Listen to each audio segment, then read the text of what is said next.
Awake to my voice and hear the call within. Embrace the fear inside. Surrender your mind tonight again.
If y'all run cultists, I'm gonna be very, very, very upset. Try Can and you stop guys? me. Did you guys read my message in the Where's esports the chat? fun in that? Oh, Did you so guys read my No, message in the esports chat? I will not allow that. You Maris, will, right? Which there's gonna be message? one on cultist at least. The only one that says please let me win. I want RP. Sad face. You gotta earn it.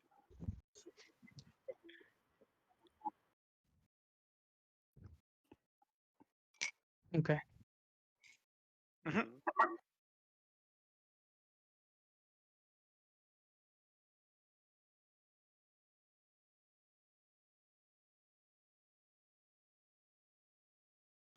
Alrighty. We I don't know if you guys caught that audio by accident, but sorry if there was a little bit of a if you guys were able to hear a Discord chat, but I was just welcoming the lobby members. But if you're just tuning in now, welcome. It's about what 4 p.m. here in Chicago on the 25th of September.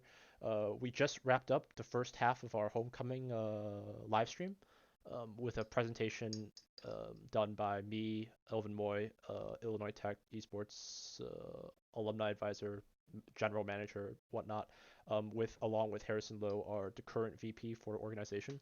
Um, so it was a really great chance for us to give an overview of what the org is about, and for newcomers to be super jealous of our awesome jerseys and arena spacing. But we're gonna jump right now into kind of a simulation of what an esports shoutcast could be. Have a background in shoutcasting. I've casted a team for Illinois Tech for the past 2 or 3 years, and for me, I started back with almost no knowledge. It was just kind of like a person A did this, person B did this. But as I grew into becoming more comfortable with going public and being on camera and whatnot, it's now almost natural, I guess. Even picked up a new gaming headset, so to improve on the casting techniques. So we're gonna pretty much roll ourselves right into it. I'm going to first give a quick breakdown of what TFT is for our newcomers. So give me one moment. It's over here. Why am I looking at OPGs? Okay. All right, so for a quick presentation, for the Illinois Tech Esports Featured Tournament for Virtual Homecoming, we are going to be featuring Teamfight Tactics. This is a joint collaboration between the Homecoming Department, the like Alumni Relations Committee, and Illinois Tech Esports. I'm the tournament organizer for this, and we are going to be featuring 7 players today. For an introduction of what TFT is a round-based strategy game that pits you against 7 opponents in a free-for-all race to build a powerful team that fights on your behalf. Your goal? To be the last person standing. So you will be battling your opponents by creating these team comps or team compositions of famous League of Legends characters from the popular game on Summoner's Rift, the 5v5 mode, now kind of compressed into a smaller, more cartoon style of fighting. As you collect these compositions, certain champions will have certain traits that they share with each other, and which makes them more powerful. Um, there are items in the game that you can equip on these champions to also further their stats. And so again, once in these matchups, it's a free for all kind of round robin. So each time you'll be facing against another person in the same lobby, and you'll lose some life points if you lose in that matchup, and if you win, you keep your life points. And so by the time all of the free for all fighting has been done, you'll be crowned with one winner. Uh, and throughout that, there is a couple of competitive opportunities. There is a ranked mode that exists for competitive support and matchmaking. So just like how Summoner's Rift 5v5 has Iron to Challenger, there is an Iron to Challenger rank on TFT. And you have these little avatars that you'll probably see later on in the slides. These like cute little penguins and birds and octopuses and whatever that kind of like dance around with you to show off your character, your avatar, I suppose. So the event format for today, I think I mentioned it to the players if you heard, but we are going to feature 3 rounds. Each round takes about half hour, 40 minutes. So you should be expecting that the stream will probably be ending, hopefully, around 6 p.m. The placement is depending on these 7 players plus me. I'll be the 8th in order to be able to spectate. But after each round, they will be given a certain amount of points. First place with the most at 10. Then you have a small gap between first and second place at 8 points. Third, fourth, and fifth will just go down by second, third, and fourth will go down by 1 point. There will be another small jump between fourth and fifth place, 6 points versus 4 points, and then you will go all the way down to eighth place with 1 point. For the sake of today, instead of 8 players, we're eight real players. It's only going to be 7. I will be taking place as the 8th in order to be spectating the games. But for those that are TFT enthusiasts, you may have heard that Riot Games is going to be releasing a spectate feature for TFT, which will hopefully make these events a little bit more well-rounded. The pricing in terms of today, first place will be receiving an RP gift card courtesy of Illinois Tech Esports, and maybe something else. I'm not sure if Homecoming Committee has actually reached out to me if they wanted to gift anything else to the winner, but for sure, at least a small form of thanks with an RP gift card. For an introduction of our players today, we have Tech Killer 30, Jonathan Polly, bachelor's in computer science, current student at Illinois Tech. We have Muhammad Umar, also known as Chaos, a current student at Illinois Tech, a master's in computer science, bachelor's in electrical. We have Jazz Kolingasan, also known as Music X, IIT alumni, graduated this past year with a BS in engineering management. We have Theo Shrimp, also known as Nerellan, a IIT alumni, master's in computer science, master's in computer engineering. We have Past the Lamppost, Danny Garcia, current student at Illinois Tech with a bachelor's in computer science. We have, please don't make me say it, Daddy Uwu. I will never say that again. I'm just gonna say Dad in game. Okay, I'm never gonna say Uwu again. That was twice now. Never. Nadia Chayara. Sorry if I butchered that. Current student, BS in biomedical. Fading Flames, Andrew Bauer, current student, bachelor's in CS, and then for me, the broadcaster epoxy alumni, master's in engineering mechanical, bachelor's in mechanical, bachelor's in engineering management. Okay, I think that's it. Oh yeah, final results. Here are the prizes, by the way. First place RP card, second place honor, third place glory, fourth place hope, fifth place gloom, sixth place dishonor, and seventh place shame. So yeah, let's not let's not get that rank. All right. Okay, let's jump into the games. I'm going to hop into this voice chat and see how these guys are doing, and then we'll get the games going. All right. Let's see if chat has any questions. I have been informed that your mic could be put up a yordle and a half. All right, louder mic. I can definitely do that. Okay. Thank you. And then I'll check really quick with the game guys if they are good to go. All right, everyone. Hello, hello, hello. Are we ready to get going? Everyone accounted for? I have turned it up a minuscule yordle and a half. Double yordles. Okay. I am at max now with my mic. I don't think I can do any more on OBS. So yeah. I will be in a separate cast, but everyone is ready, correct? Should I just do it name by name? Chaos. Mohammed, are you ready? Yeah, Mohammed is not here. Mohammed.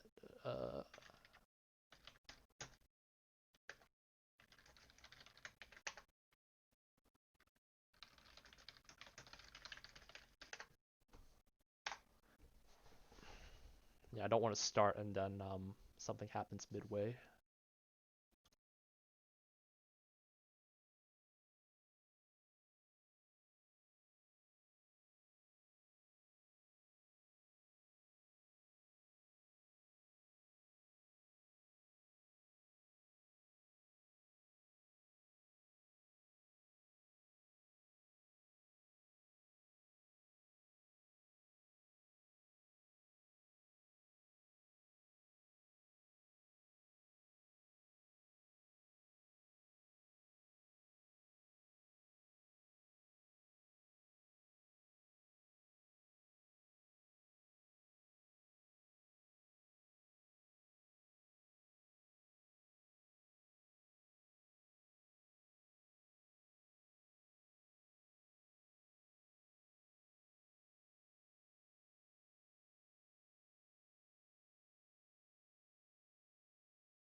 All right, thanks for the being patient with us all. Just trying to make sure all of our members got into the lobby correctly. Um, so we're just waiting on one person. And looks like we already had one person not become ready. What happened? 1 point. I did not get the pop. Hello? I am Hello? minus 1 point. Okay, Oh my. I'm gonna. Okay. He, Just he in didn't case. get he didn't get the notification for the pop-up. Yeah, it Yeah, looks I'm like. gonna rejoin the lobby in case Okay. if there's a bug like this. Oh Alright, my just a lord. quick Okay. kick That's a him good start. away. Perfect. Perfect start. Oh, We're God. getting. Perfect I'd start. rather have the technical Oh, he's issues back. now There we go. than have them in the middle of the game. You know. Yeah, that's true. All right, let's try it again. Let's Okay. try it again. We'll try again now. Ooh, instinct. This game Wait, I has been didn't get brought it. to you by the French baguette. Do you Hold actually? on, I Did once again did not get it. Oh this is no. this is Oh crazy. no! That's Alright, let me game restart. down. Let me Fia, you restart my gotta fly plans. here, buddy. You Let me gotta restart my fly plans. here. Do you want me to give you a guest account? Is it a guest? Is it a your account thing or is it like a guest account? I can give you a guest No, one I, if you. I think it just the client decided to bug. So I'm just Okay. restarting. Okay. Because I've had Okay. this account before and it worked all fine. and it was EU it. EU accounts or EU clients. Abort. See, Abort. I said it, blame the ping. I'd rather have these issues out now than later though, so I'm happy. Yeah. I'm happy That with is that. fair. And honestly, if anyone had to get client bugs, it was fitting that it had to be me, so. True. Also true. We'll be back at restarting of that. It's Oh, okay. You want some lobby music? Okay. All right. Theo, how long do you think it's gonna take to fix? Less than 2 minutes? 5 minutes? Oh, okay. I think so, yeah, because like I just tried to restart the client, so it should not bug anymore because I have no idea why it did. All right, ladies and gentlemen, this ad break is brought to you by Elvin. Oh Elvin yeah. Foxy Yeah. singing "Sweet Caroline." Give him a hand. No, Hold on, in case I cannot. Elvin, try inviting me manually. Okay, I did invite you this time. All right, Okay. let's try this again. All right. I got Moment of my- Cross your truth. fingers. Cross Moment your of Get fingers. ready, truth. guys. Get ready. Moment of truth. It worked. Okay. Oh, Insane. Wait. Oh, We need to actually have everyone press accept to see if it actually goes through. Who's it gonna be? Who's it gonna be? Oh my God, we got it. Okay. That's insane. Okay. Good luck, guys. we I will loaded. see you. Thanks. I will Good luck, see you good luck. after the first round. Please don't buy any unit. All right. Couple of small technical issues, but hopefully we've been able to iron those out. So we'll get going with our games now. Going to create a quick side chart so I can keep check.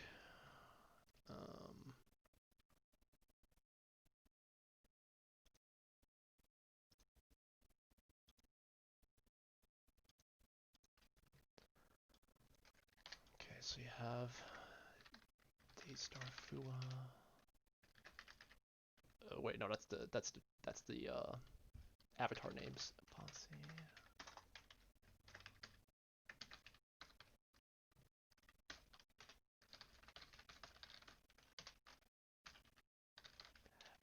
For those that don't know, we have a player playing in France right now. He's playing across seas. That's how dedicated our alumni are when it comes to esports and TFT. So it's always awesome to hear.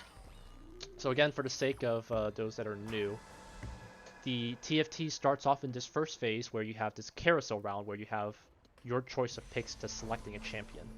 So since I'm not playing, I'll just be the last pick. I don't have to worry about picking anything. But once they pick, they start into the first phase, which I guess what you would call like the minion phase, where you have to gain some champion power by defeating these AI units, not actual players. So for example, I have this champion, her name is Elise. And so Elise, on the top two here, she carries with her these two traits. And these traits are dependent on how many of these champions that share these similar traits. So for example, Cultist, you need to have 3 champions that have the Cultist trait in order to get this power up, I suppose. And so when you defeat these AI units, they will drop items such as this, whether it's gold or champions, to be able to also put on your board. Think of it like an evolved form of chess. I don't know how else to describe it. But you will be able to put these heroes down onto the board to make your board stronger, right? So we're facing another phase of AI units now to get some additional gold. On the bottom of my screen, and hold on, let me do a quick check to make sure that my stream's coming in okay and the sound's good. Looks like sounds good. Not sure about the stream, I haven't seen any action on that. Looks like it's okay. And you're able to be picking up these champions to further your power level onto the board. So for example, right now I have a Nami, and for example, if I put down this champion here, both of them have this same Enlighten trait, which is what it says here on the left side of my UI, where it's letting me know that, hey, now your champions are a little bit stronger because they get an additional trait, so now they can become now they can work together better. I suppose this is the short version of it. On the bottom screen here is like a shop. This is where I can purchase champions with my gold that I've earned in game. So here, this number 3 here is the total amount of gold that I currently have, and then here are the champions that I'm able to buy. And let's say I don't like this initial selection at first. If I don't like it, then I can switch my, I can kind of refresh my shop right here by spending 2 gold. So by refreshing the shop, I get a new set of champions to be able to buy if I wanted them. I don't in this case, just because I'm not actually playing, I'm just kind of first explaining what the game is. But let's say I pick up these 2 Vi's or something, now I can buy the Vi's. If, and then so with these items, you can combine them together as well. If I wanted to put Hand of Justice for who knows why onto this Elise, then I can do that. And so now we're into the player versus player stage. So I am currently right here on the bottom left as Epoxy, as this pig right here. But on the top right section is one of my opponents, Tekka Killer right here. So we are currently playing against each other to see who wins in this matchup. And so of course, since I'm intentionally trying to lose just to cast, hopefully I do. It's actually kind of looking close. Okay, so Tekka Killer was able to win that matchup, and as you can see, he sends me, he damages me a little bit, and I take some life point damage, in this case, for 4 life points out of 100. So that's how it works. So I'm going to sell all of these, and I'm going to try to show you guys if I can get a level up to see if I can find a Vi. So I currently have this champion here, and if you get 3 of the same kind, then they level up. They become even stronger. So I can try to see if I can find one. And there's no way you're going to get a Vi this early, but whatever.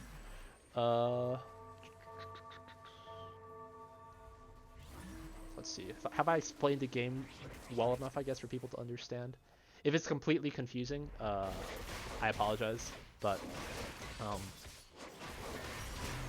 it's one of those games that's very easy to pick up on, I would say, but it takes some learning to actually become really good at the game. I think that's really popular with League games in general, is like they don't have in general a very complex skill set that you need to have, but if you want to become one of the very best, then that requires a considerable additional effort, I would say. So we're due maybe like another 1 or 2 tutorials if I can, to try to see if I can find this second Vi. That's all I really want. Not here, not here, not here. Oh, maybe I should have picked one of the easier champions to pick up instead of Vi. In any case, we'll keep an eye out to see if I can find a Vi. But in the meantime, let's take a look at some of the other people on the board before we hit the next carousel phase. Looking like Past the Lamppost is hovering on some shades. He's got the... How does he have 2 shades? Oh, Chosen. Okay. Okay, so for those that are new to TFT, but those of you who aren't new to TFT but are new to this set, the new element that Riot has incorporated into this Fate set is to be able to have the Chosen element incorporated, which is essentially a way to have your champions have extra attributes or extra traits inside the game, which makes them even stronger. Now, of course, you can only have one of them in the board or on your bench at the same time, so you can't just abuse tons of Chosen champs, actually. So past the lamppost is hovering on Shades and Ninja's Tekkit. Looking like he's going with the Elder Woods. He's got a level 2 Maokai already, but the BF is a little mysterious. I don't normally see an AD item on this very large tree. Fading Flames is got a level 2 Garen, but he does have a chosen mage. Mage very powerful. I would say at the start of the Fate set, but it's hard to get yourself to that power level because there are it's hard to actually have them be effective because they're so squishy.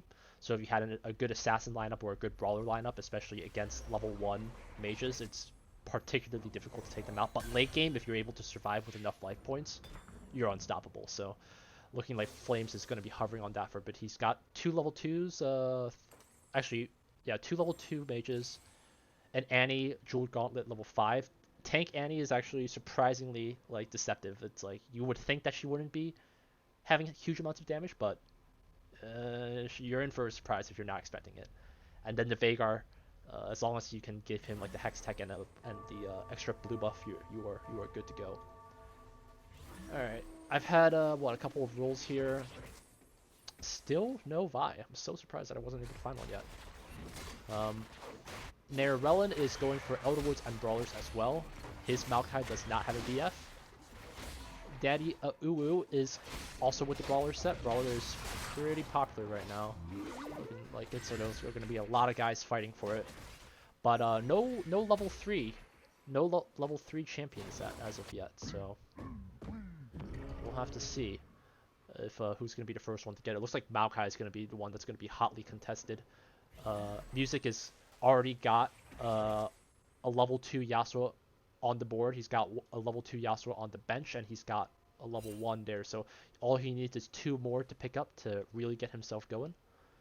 For me, just sell this. Where is my buy? Okay, found it. So actually that doesn't count because it's a whatever. Okay, so if you look here, there's a difference between this Vi and this Vi.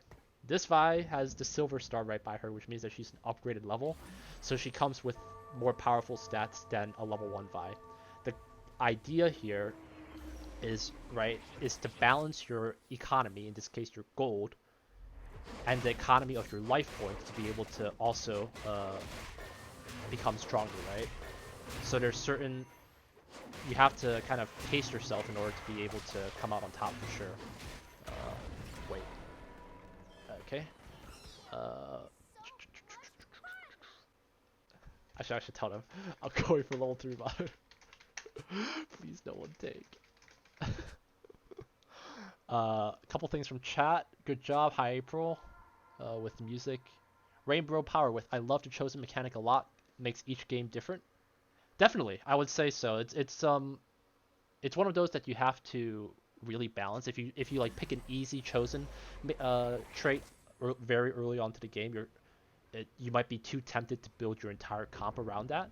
But more often than not, the very strong late game chosen traits, for example, Cultist at like near stage 4 or 5 is like invaluable. Or if you're getting like a chosen level 5 character. I once had an Ezreal, so it cost me 15 gold just to get a level 2 Ezreal, but it was completely worth it just to be able to have not having to worry about re-rolling for a level 5 character. So definitely a good point. Chosen Yuumi is the I haven't actually worked with Yuumi too much besides just trying to go for Vanguard, for Mystic, but you know, I haven't really seen too many popular builds anyway for it. I'm actually more surprised that my Vi is actually able to last so long. She might actually be able to kill this. Okay, no. Anyway, it's fine. I'll just be sad that my Vi is not getting any love.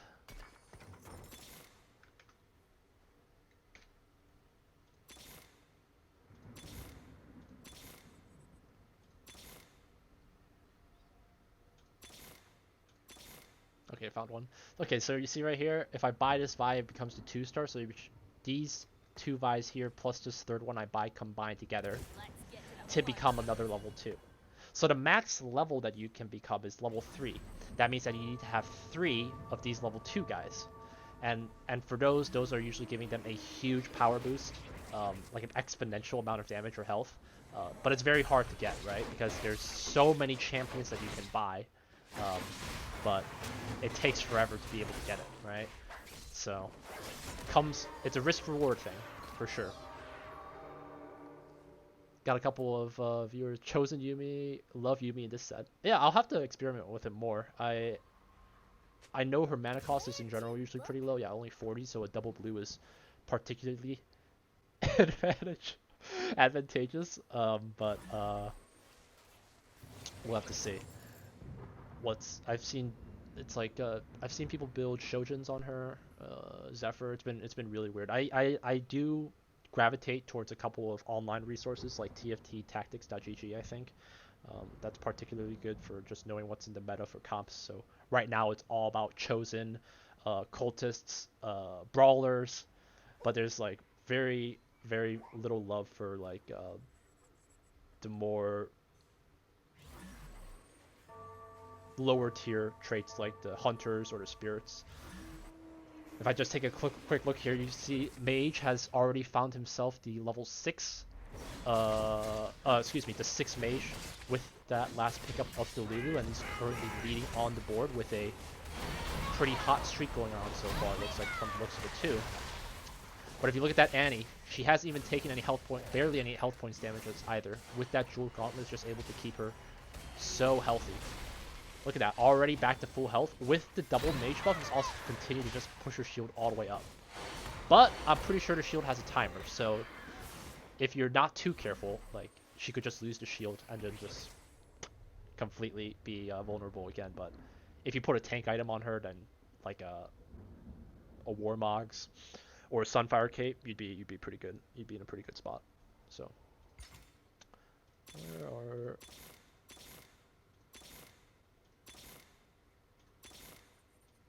Just trying to see if I can find Vi's. Sometimes I re-roll too fast and I can't actually find it, which is always feels bad. But so Fading Flames looks like he's committing himself with that mage comp. Tekken Killer right behind him at 94 life points with the Elderwood mage as well. So who are his mages? He's got a Lulu and a Chosen level 3 Nami. Interesting. Okay. The double bubbles are really good, but that IE is... What? That is a nutty build. I have never seen a IE Nami before, but it seems to be working for him because he's still on a pretty decent win streak. And so, remember how I mentioned earlier that the first stage when you start, you have the matchup against AI units, and then you jump into PvP. Well, there's also, it's not just PvP consistently after that. Midway through the game, there will be additional opportunities to fight against AI units to continue to grab additional items and additional income, to be able to further strengthen your power. So it's a good chance also, just to be able to sometimes just win not only by having champions, but also items. These items that you equip are very important to be able to kind of increase your power, to not only just have raw stats like health and damage with your ultimate abilities, but to also have like power-ups. So for example, if I went with Sunfire Cape here, by combining the armor with the Giant's Belt, you get this Sunfire Cape here. If I just put these random items just to see what happens. Bloodthirster. There you go. See how that works out. There's a Vi there. I need to find 2 more now just to get a level 3 on. I would laugh pretty hard if I won just by buys, but you never know. You can always get a laugh out of it. Okay, no way. Sorry, I haven't been talking too much about the lower tier teams yet. Nerellen's already finished the 6 Elderwoods, so that's a good start for him. But it looks like he's got a chosen one. I don't know who it is. It looks like it's Delulu. Committing on Elderwood early is difficult because especially if you don't have the Vagar on your board yet, you're already in a tight spot. To be able to try to get Vagar early AP power level with his ability, but Annie backline's also interesting too, because her. I guess he already has enough of a beefy frontline with the new Hecarim and Mao lineup, but as you can see, like he's still hovering on one star Maokai because there's so many other Maokais that have been taken. Feeding Flames has got a level 2 one there. He's almost to level 3 if you look at his board. Not Fading Flames, Titan Killer right here. Music, or no, Chaos has a level 2 Maokai I saw, I think. Unless I looked too fast. Someone had a level 2 on this board. Maybe it was Music, my mistake. Dad is going for the Mage Mystic. With a chosen Mystic on Uni? Alright, so for you Yubi lovers, here you go. See how this lineup works. Looks like he's going for frontline Vanguards with a little bit of Mage scattered in there, but the Nami and Annie aren't particularly strong yet, so she's gonna have to try to, Dad is gonna have to try to focus on trying to probably pivot towards a focused comp pretty soon, or she's going to really fall behind in the level 4 series stage, I would say.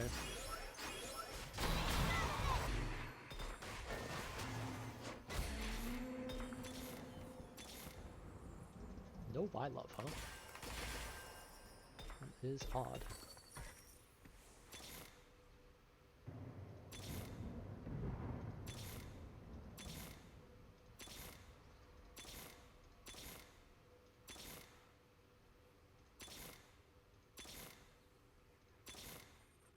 Oh, there's one. Okay, one more. One more, friends. And then we've got ourselves the ultimate Vi build. Feeding Flame still going strong with the 6 mages. He has found his level 3 Garen with the Morellos, so that'll be some nasty burn damage to anyone within his vicinity. I've actually opted for Sunfire to have to burn damage usually, especially if I'm able to have my Garen stay alive. You'll already get the burn with the Sunfire, right? So as long as you can have like the rest of your tank lineup focus on like other damaging items like Ionic Spark. Usually I end up swapping out that Rod with a Null Mantle to be able to get the Spark on Garen instead of Morellos. But if you don't, right, because he already had a Giant's Belt and an armor, he could have made Sunfire there, and then he could have made Ionic Spark with the other one. But if he's kind of relying on pure tank for his Garen, then he'll have to make sure that he, I guess, provides damage as well in the front line as well. Interesting. It's not common. It is not common. Oh, okay, 3-star. Alright, so here's what happened, right? I found three 2-star buys to be able to get her onto the board like that, so now I'm just gonna type in all chat. It's over.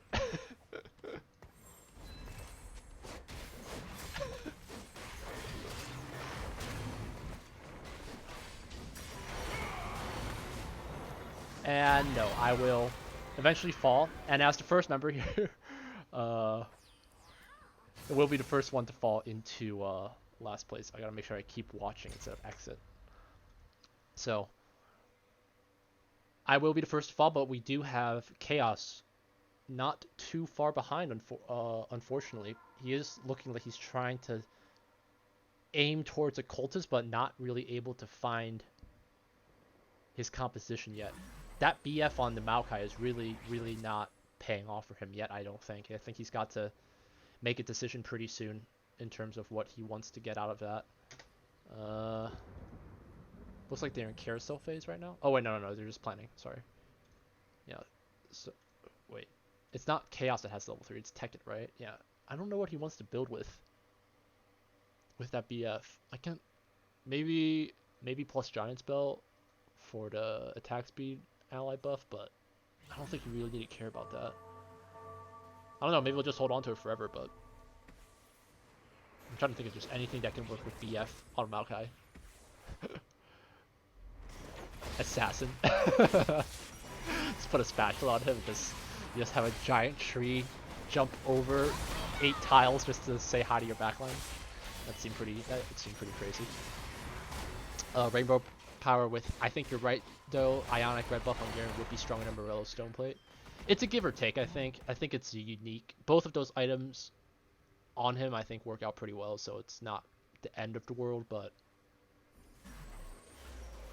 you know, it's working for him. He's still on a gigantic win streak. I don't think he's fallen since like stage 2, so he's still got a lot of time. There's a Nazriel there. I think someone was aiming for an Elderward comp earlier. Yeah, right there. Tekkit would definitely benefit from that if he can grab it. Let's see if he goes for it, actually. Okay, so he's going to grab the Nunu instead, which he doesn't have, actually. So by swapping out the Nunu with the Tahm Kench, he'll be able to pick up. Actually, if he keeps Tahm Kench, because he already has the Sprout power up, then he'll automatically get 6 as well. But I don't think you would want to waste it on a Tahm unless you're trying to go for 4 brawlers. But I think the best way with Elderwood is try to buff up your mages. So if you can go for like 6 Elderwood, 6 mages, I don't even know if that's physically possible. But because you'd have two that are already Elderwood, then you'd have with Lulu Vhagar. No, I don't think you can go 6 mages, 6 Elderwood. But he'll have to decide what he wants to do with that Nunu later, I guess, if he wants to bring on the board. We'll see.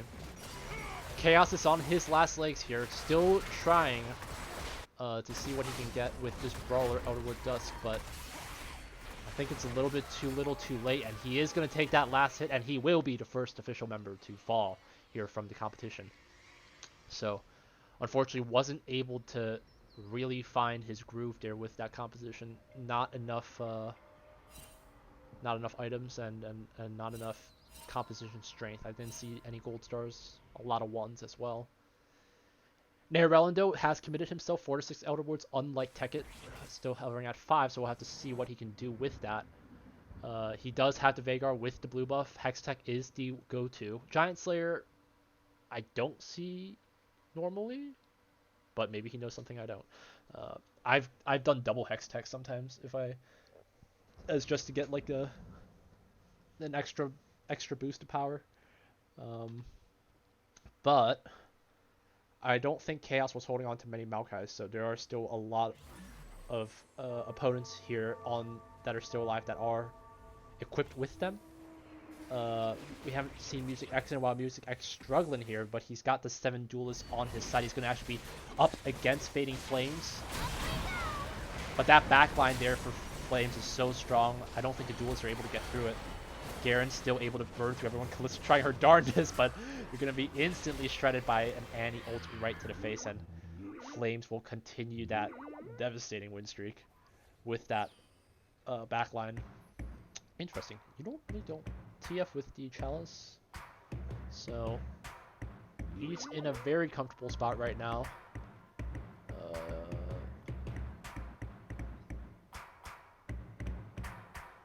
And the only mages that are left are like the high ones, Ari and Lilia. So he's got time to be able to flex around. He's still got about 40 gold in his pocket as well. So he's in a very good spot to continue this win streak.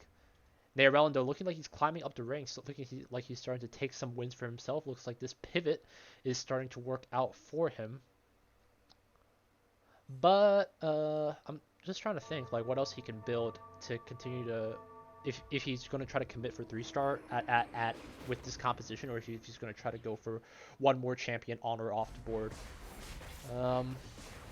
I would say maybe an Ari. Oh, well, he already has one, so if that doesn't count.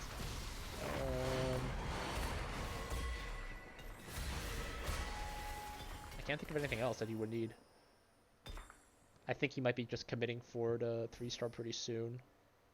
unless he wants to swap for Spirit, but I don't think so. Mage is too good. Maybe just grab a random Spirit champion just to have the power up, but it doesn't really matter because attack speed won't do anything for Elderwood, especially since he doesn't play Ashe in this comp. So, interesting. Yes, Rainbow Power, you are correct. That is a Giant's Slayer. If anything, I would have put it on like the Lulu or something, because doesn't she normally have faster attack speed? 0.60 to 0.69. Yeah, it's whatever. Maybe he knows something that I don't. But he's still holding on to the game. Really, the biggest gap right now is to try to see who will be the first to challenge Flames right now. It's going to be Dad against this lineup here. Not too much success yet going through that backline, but it's really hard to tell. Already launches a giant Spirit Bomb, but will be just instantly taken out by that Veigar ult, leaving Fading Flames, I think, to be able to take this victory in the end. It is going to be the Thresh Vanguard trying to hold on what he can, but it's just a matter of time until the Veigar ult just blows right through him. The shield will hold on just a little bit, but the Wukong will fall there. And it will be another two-man ultimate there from Veigar that will just be cleaning house for him. So the challenge will be to see who can get to that back line. For sure.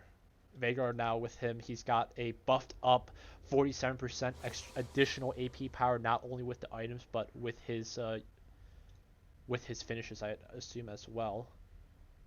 Yeah, you get the additional 1 spell power if you kill the enemy with it, and you know, all of his damage that I would guess would be exclusively on him. I don't think I can. Actually, I lied. I think you can normally see lineups to see how much damage they do. I'm sure they'll have it in the spectate feature, but Dad is going to be the next one up on the chopping block at 22 life points. We're going to try to keep our eyes on her. She's going for the 4 Vanguard, 2 Divine, Chosen Mystic with the Yuumi, and Spirit with the Ahri. But no Mage buff on that Ahri is going to mean that she has to be able to get that ult off, and she's only got 1 shot at it. Will lob that from the backline. It's not going to be enough to kill yet. So, but the Nair Relin Veigar ultimate might be enough to do it. And you won't be able to kill a Giant's Slayer Hextech, apparently. It's going to be the one that does it for Dad, so she's only got maybe 1 or 2 chances left to see if she can either go for the level 2 Ahri or commit on a stronger Vanguard, I would say. You know, Wukong is, if you want the Divine, maybe just trying to think of anything that you could do to help out on that.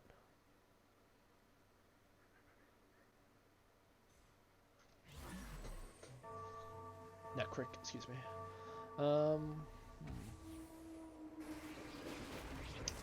What's Morgana's traits? It's Dazzling plus what?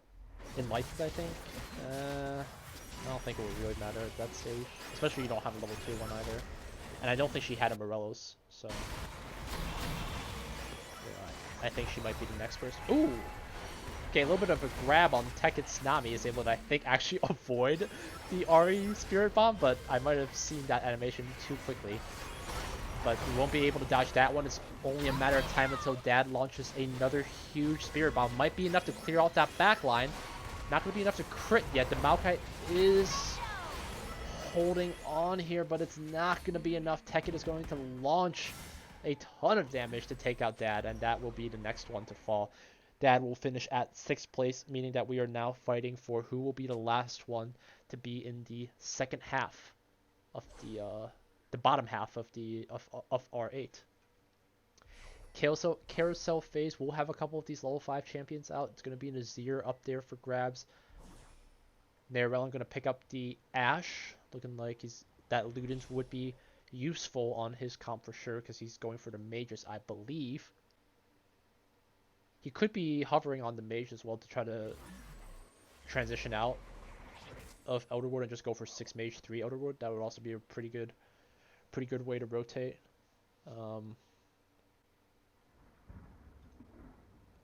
But Tekka Killer, proving me wrong with the 3-star Maokai with the BF. Music now able to achieve his 8 duelists, and ready to ride or die with this comp, as they say. It is going to be the duelist Zeal, so not a real duelist as a champion, but he's going to have the item power up to get him to that place. 8 duelists, 60% attack speed per stack, so it is nasty if you're able to shred, if your guys have damage, but that Yasuo just instantly sliced through past the lamppost, I think, is his combat.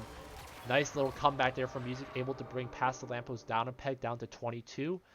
But Music X cannot afford any more mistakes. I think he's on his last legs. He's got to be able to make this comp work out. Got to try to see if he can go for that level 3 Jax, perhaps.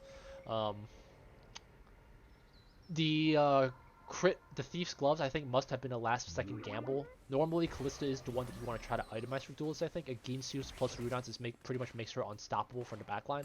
And especially because I don't think I saw any assassins except for Lamppost. I think the only way to make assassins work right now is Moonlight Assassins.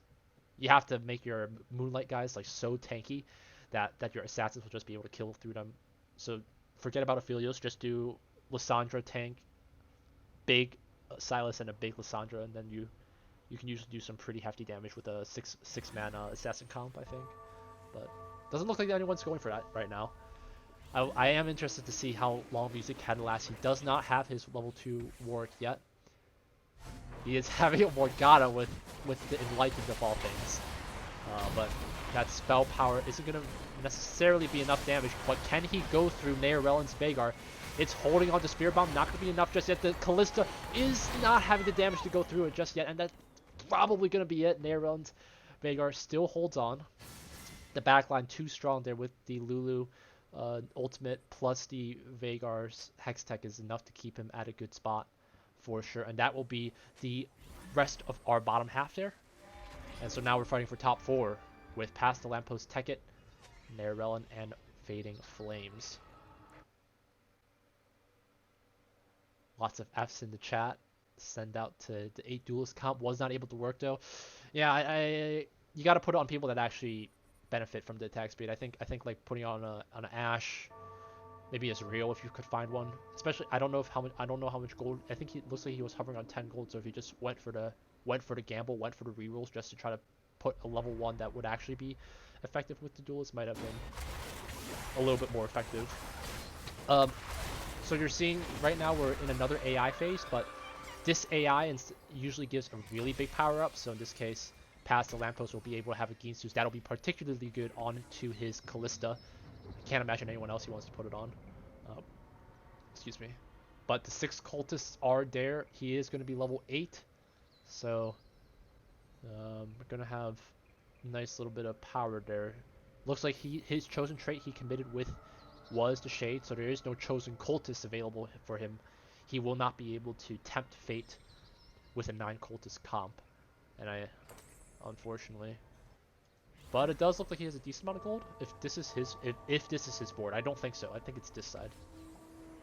If I'm looking at the boards correctly.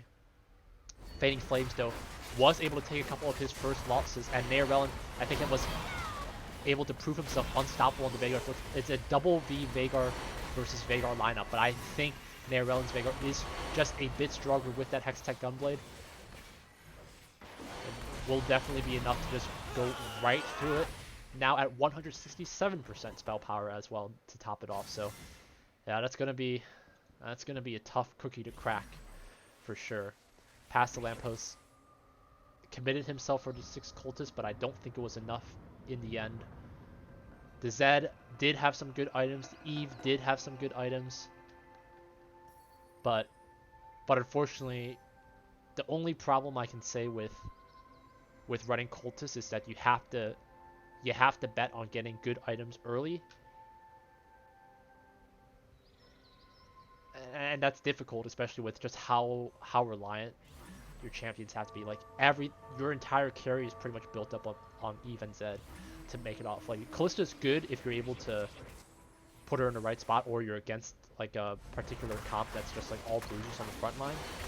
But you see, like these Shades, they're not able to even get close to this Veigar just yet. A little bit of a push there, and a Galley right on top of him might be able to buy a little bit of time here. Veigar's ultimate will land on the Callisto to finish it off, and it's just a matter of time here. Jin's not going to be able to do enough. I can't imagine it. Perhaps a little bit of the backline there is going to be enough to just do it, actually. Okay, I take it back. Never mind, Cultist is broken. I take it back.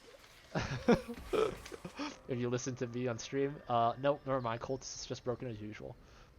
But you saw the Evelyn and the Zed just continue to stay alive during that entire skirmish. The Bloodthirster and the Hex on the Eevee herself will be enough to keep her in the game.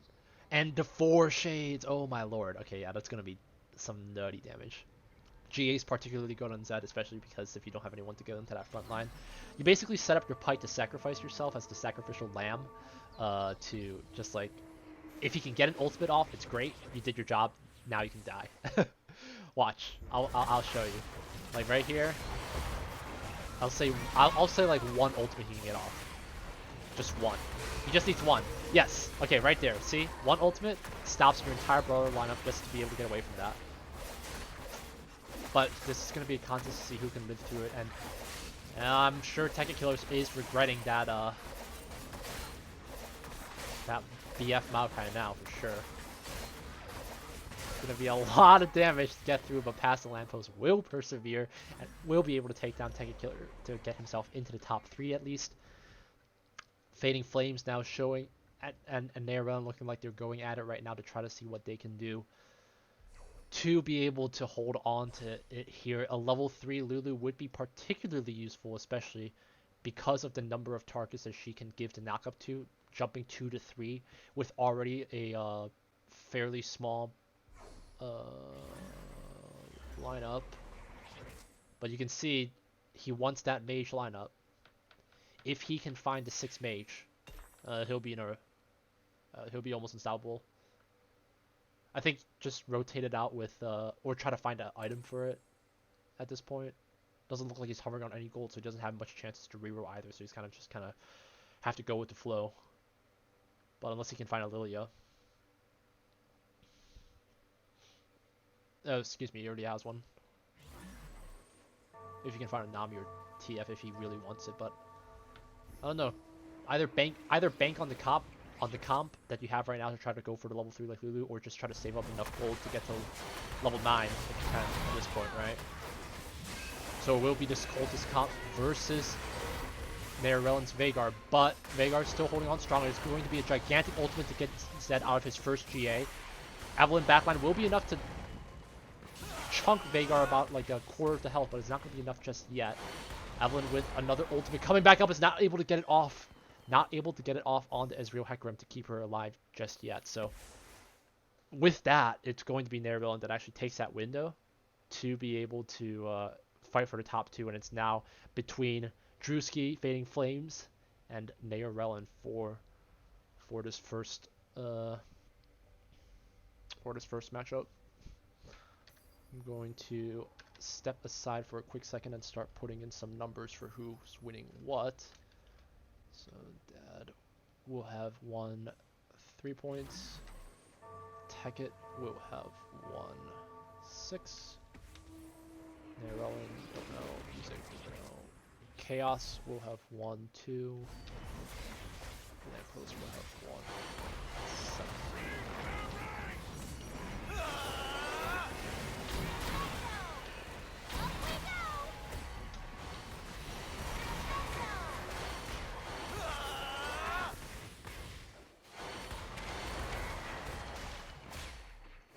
Alright, so between these 2 juggernauts, it is the Veigar that will still remain triumphant, even with the Giants Slayer. Fading Flames does have the, I always forget what this item is. I should look it up to actually make sure I don't ever forget. TFT Tactics. It's this plus this. Zeke's Herald. Thank you. Now I thank you, TFTTactics.gg.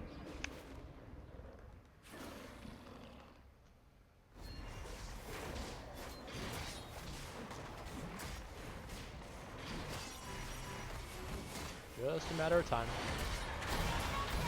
slowly but surely. And they'll get that.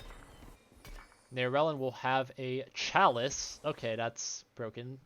Because you're going to continue to just build off your AP. But, I mean, unless you group your guys together, it's not really worth it. Maybe Nairelin doesn't want to opt for that. Doesn't want to risk grouping his guys together, especially against... it'll give a chance to be knocked up, right, from Fading Flames' Lulu. The Zephyr as well is looking like it's aimed right now towards like this Ezreal's Lulu. I'm not sure if Fading Flames has the intuition to try to see if he can snipe that Veigar off just yet with the Zephyr. We'll have to see how this works out. It's going to be the Lulu, the one that's going to be the one knocked out first. Annie holding on, but will fall to Flames. Veigar trying to pop off on Nairel's side. See who he can pick off. It's going to be a giant Spirit Bomb to be able to knock out that front line. And she is looking strong with that Jeweled Gauntlet. She's got the Quicksilver to keep herself healthy, so she is in a great spot with that Ahri. And the level 3 comes out for the Lulu. I think at this point, you gotta turn it in. I don't know what else you can wait for. There is a chosen mage on Flames, but he has not found the Lilia from the looks of it. And who's this chosen? TF?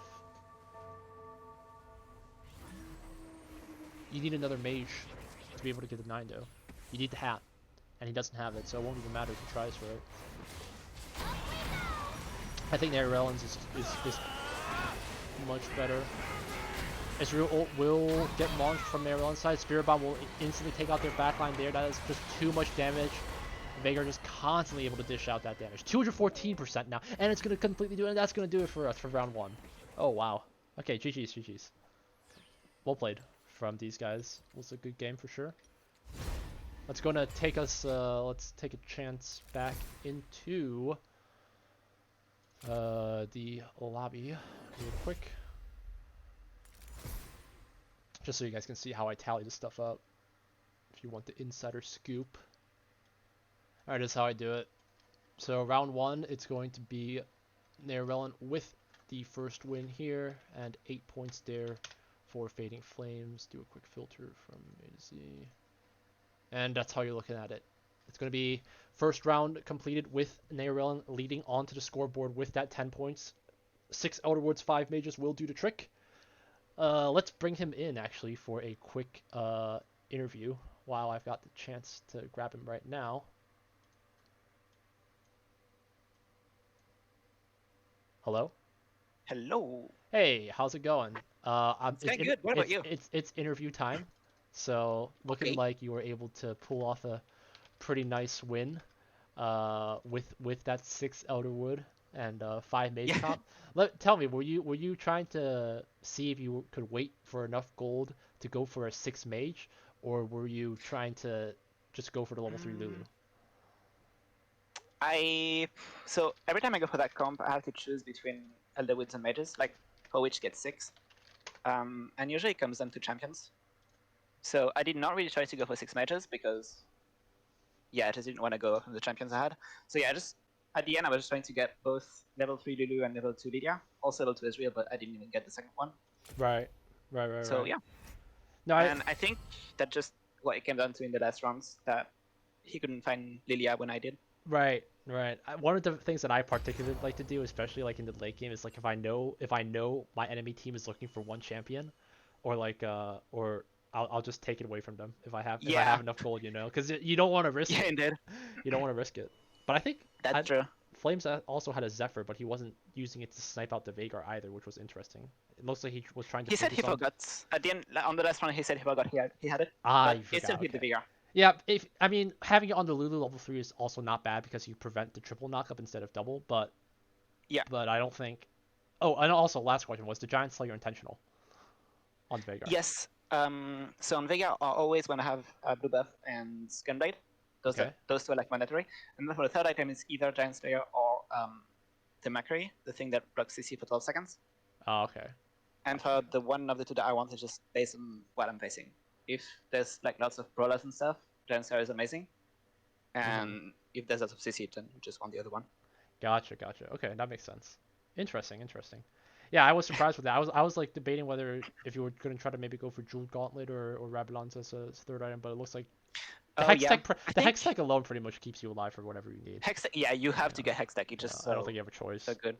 Yeah. Also tier because I mean buff because it's Vega has 50 mana, so Right. just going It's back to just 20 every time you cast something is huge. agreed. And yeah, Gauntlet I don't like it because it's unreliable. Like you don't always crit. And Mhm. Death Cap is nice, but that makes you need 3 rods. And also, since it's been enchanted, it no longer gives percentage AP. So it ends up not giving that much AP to Vega in particular compared to, well, the damage that other items could give. Like It's not Dancer, because percent it's based percentage. anymore. What is it now? No, I think it's Just stat so the based, like base plus 80 40. plus 40. Yeah. Oh, just flat. Okay, well, So like it's plus 80. but overall. they compensated that with the Veigar to be able to like the kills get him the additional percentages now. Yeah. So it's like a give and trade kind of thing, I guess. Because otherwise, if you were abusing Rabadon to 214% spell power, then you're done for. You're practically Yeah, that's the doing. thing. You're In already fact, doing. like, You if don't they even kept need the it. Aura button with Vega, that wouldn't work. I agree. Okay, sounds good. All right, I'll let you go back to the lobby and then we'll get the second game started. Sure. All right, guys. Thanks for Hello again. everyone's patience. We're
okay.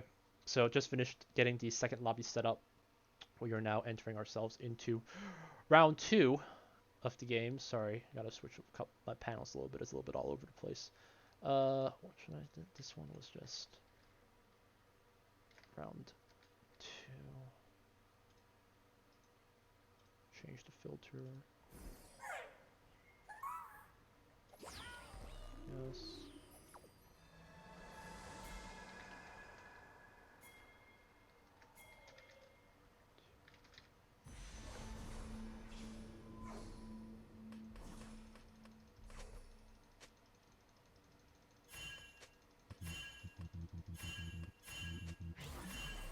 Okay.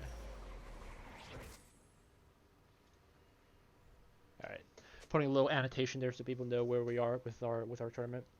We are currently in the second round, about to start to see how this new matchup will go.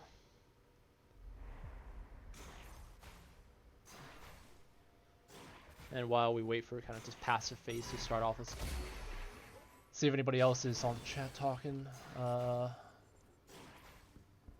Nope, doesn't look like anybody's. But we do have 12 viewers, so above 10 makes me happy. It means that there's at least a little bit of a crowd going on today. I wonder how the other homecoming events went, personally. Someone will have to. I'll have to ask the homecoming committee what their numbers were. I'll probably send them a Twitch report to show what we peaked. I think we peaked at like 16 or 17, so that's pretty good on a minimal marketing standpoint. Anyway.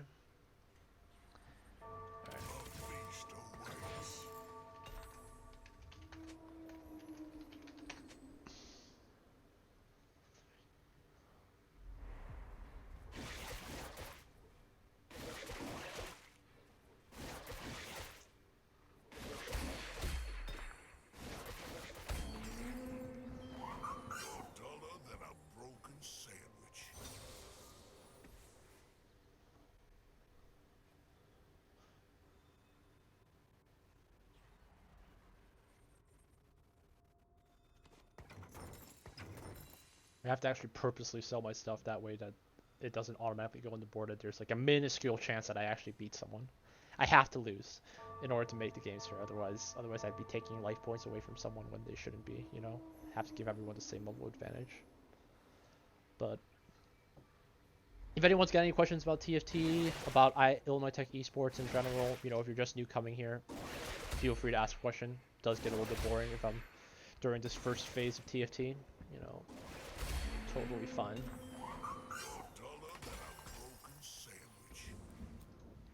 But what we are now on the 25th, so we're on like the first 3 or 4 days of fall.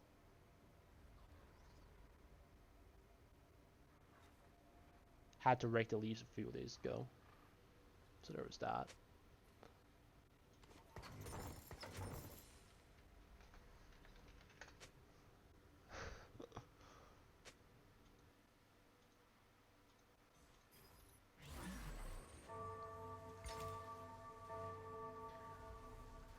Yeah, Fading Flames had an impressive run in the beginning, right? He was hovering at that like 96 HP right from the beginning, and then afterwards, just eventually fell off to the mage comp of Neverland and the itemization, right? You can only start off so strong. Oh my lord. Okay, so that is gonna be committed to that Moonlights. My lord. Okay.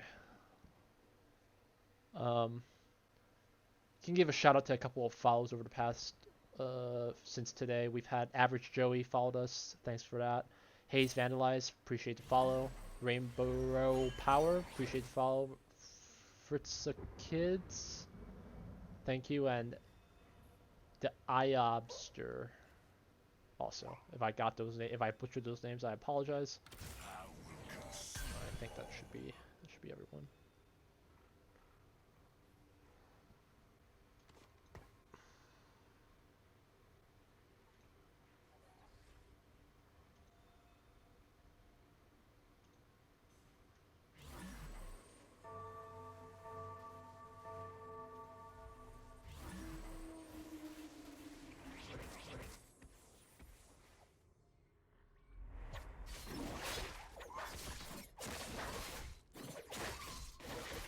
Fading looks like he's hovering on a couple of duelists right now. Got them life and buffed as well. So level 3 Yasuo is always a good sign. He's got also a another level 2 Fiora, so a level 3 Fiora pretty early on can set a pretty good pace on the game. She's one of those few characters that stayed consistent from set 3 to set 4, same ultimate, just a different visual now. Have to see that. Tekkit going with a Maokai on. Okay, I should actually say Tekkit.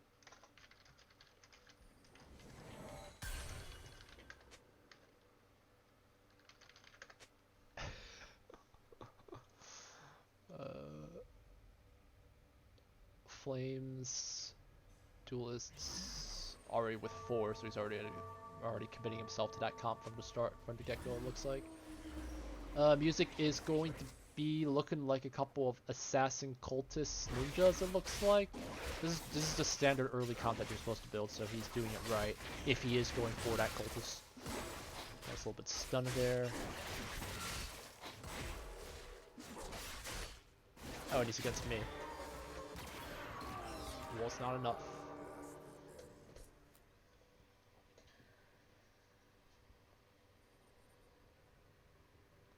F from the Erdenwaz. Oh, now we're at 15. How do we jump through our viewers like 30% more? It's just, it seems weird. Okay, anyway. Dad I know was at Moonlight. Moonlight is surprisingly good. Like if you can get your Moonlight characters early on, you're in such a good spot to be able to like rotate with assassins, or even like go for some mid-tier comps that just work with the other guys like the hunters or the brawlers. But you have to be able to get your Moonlight guys to 3-star. Like if you don't, you're in so much trouble because you need to have that item or like the health spike with what it comes with. Otherwise, it's just like really hard to be able to come back from that, I think.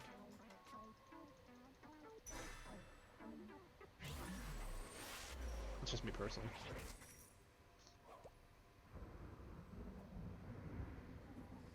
Oh, there's another top bench.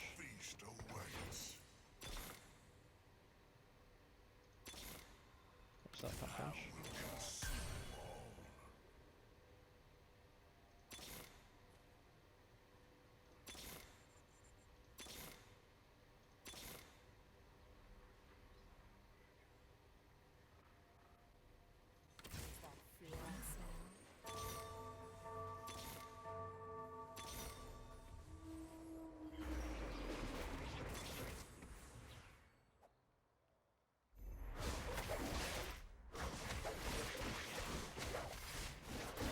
Wait, I think I might kill. I think I might.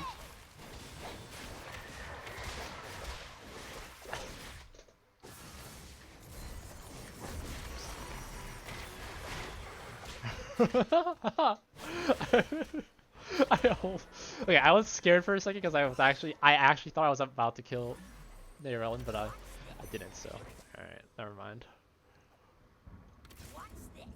I just want to get the level 3 Town Kench. Hold on. Where are you, buddy? I got you. I'm coming. Okay, let's just do that.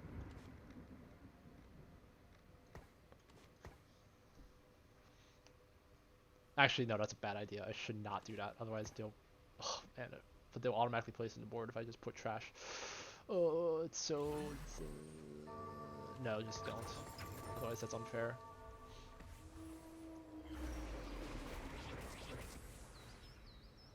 Erdenwaz, I'm not actually playing. I'm broadcasting the match right now, so I have to die first in order to actually be able to cast properly. So I'm just kind of troll building right now with a level 3 Tom Kench right now. No one else is building it, so.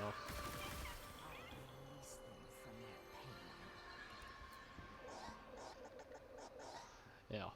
Because right now, TFT does not actually have a built-in spectate mode, so the only way to actually be able to spectate is to be able to just join the lobby with everyone else and play. But of course, you know, we're a college team, so we don't get the exclusive perks that our great overlords at Riot once. Oh man, look at those 3 Garens. Ooh, that's tempting. Oh, 2 Garens.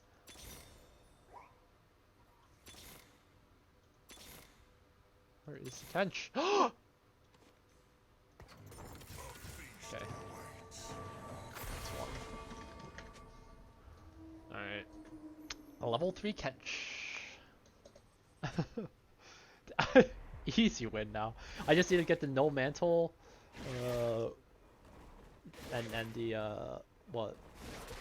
Sunfire Cape, and we're good, dude. We're golden. Look at that. This man is able to just solo this stuff. My lord. Okay, last whisper. Does that seem toxic enough? That feels pretty troll. What else we got here? Nope.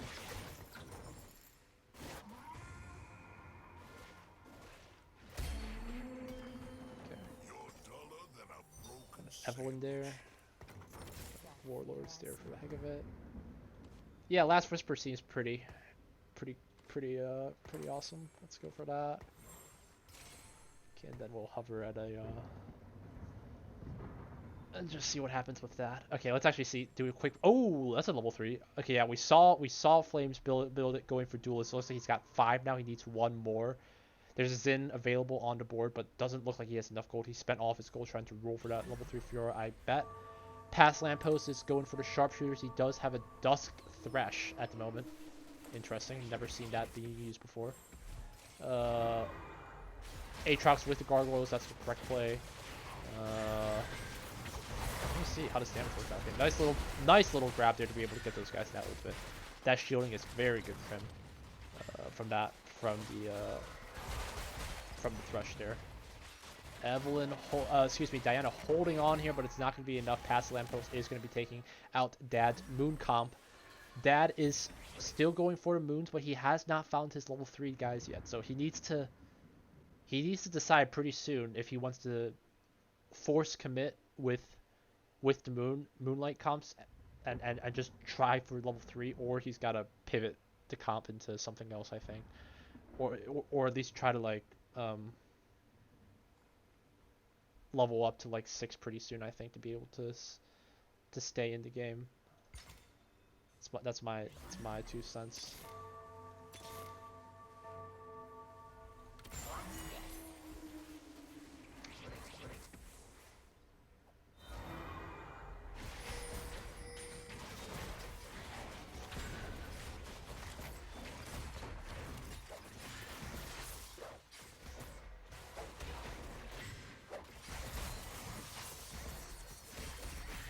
Oh my god. Oh my god. Oh my god. Oh my. Okay. No, I'm so sorry. I'm so sorry. I didn't think it. I didn't think it'd win. What the? Okay. Oh my god. Oh my god. Okay, I will. Holy shit. Okay. I've sold everything else. There's no way I can actually. Oh my. Okay, now I actually feel bad. Whatever. I mean, it won't be enough to make her lose, but I still feel bad. God dang. Oh my lord. Okay.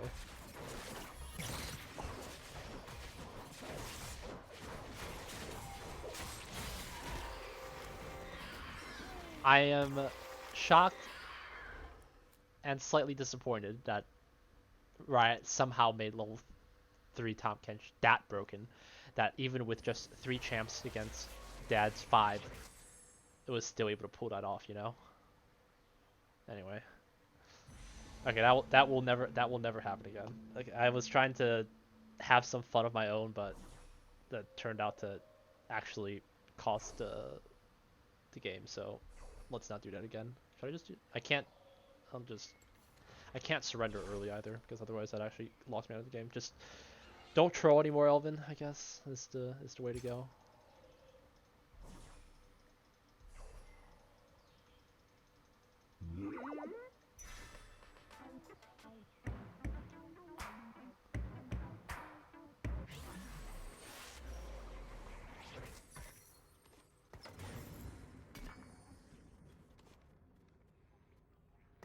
Wait, Ionic Spark would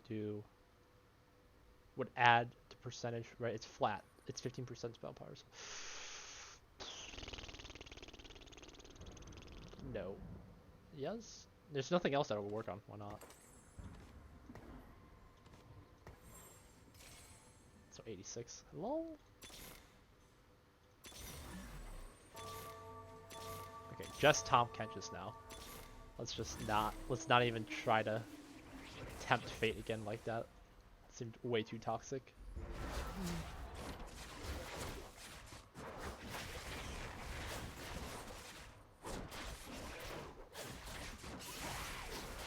Wait. Wait, there's no way this actually wins. Please tell me this does not win, right? Otherwise you have actually what?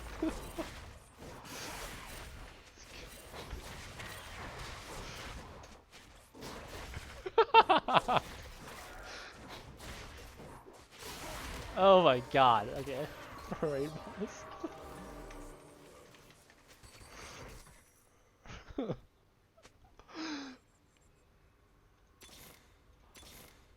That is so funny. I just want to get more top catches just to see what can happen. The possibilities are endless. Yeah, it is an item. I'm either gonna do Warmogs or Sunfire Cape. That'll definitely help as well. But oh my god, please, Dad, please get higher than 7th place. Otherwise, I'll feel so bad because. Okay, so Dad, let's actually do some commentating instead of just fantasizing about top catches. Dad's gonna go with the 4 rotated out of the Moon Keepers, now going for 4 Keepers, 2 Hunters. She is gonna have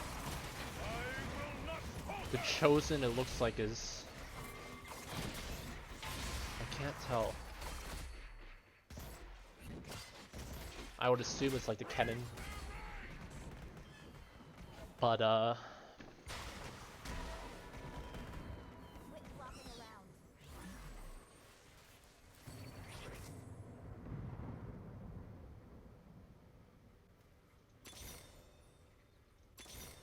where are the Tom Kenches?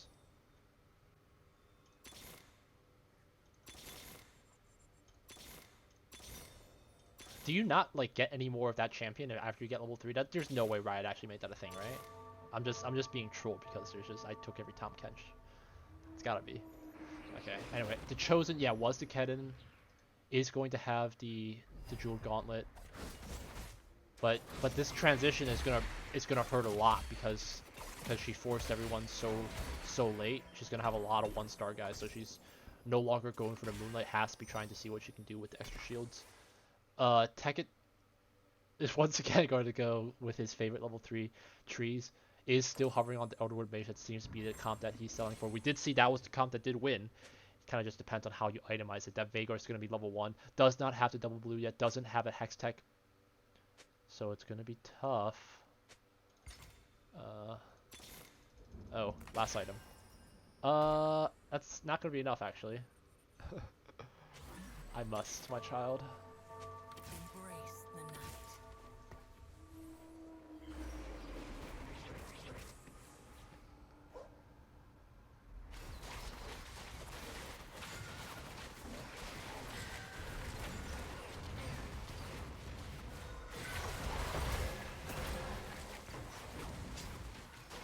This will be my last stand as the level 3 Tom Kench. Eventually. Slowly, but surely. And there we go. Okay. I am finally out. Hidden 4. That's funny. I wish Moonlight was a trait, dude, that you could build with Spirit. Oh my god, that would be so nutty. I'm actually trying to think what other traits would actually be really good. You don't need to bother going for Vanguards because you already have the armor, the damage reduction. My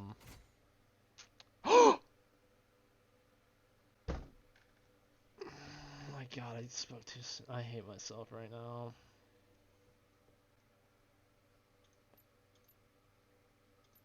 I pressed exit and I left the game. Oh my god, I hate myself right now. This is...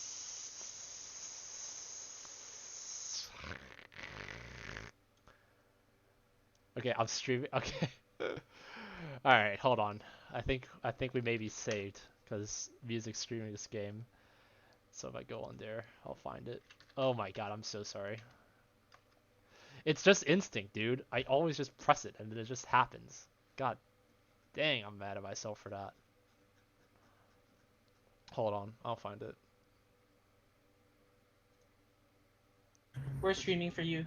At least 4 of us. I hate myself. I first messed up so. Alright. Sorry. I'll mute and then Ha! okay.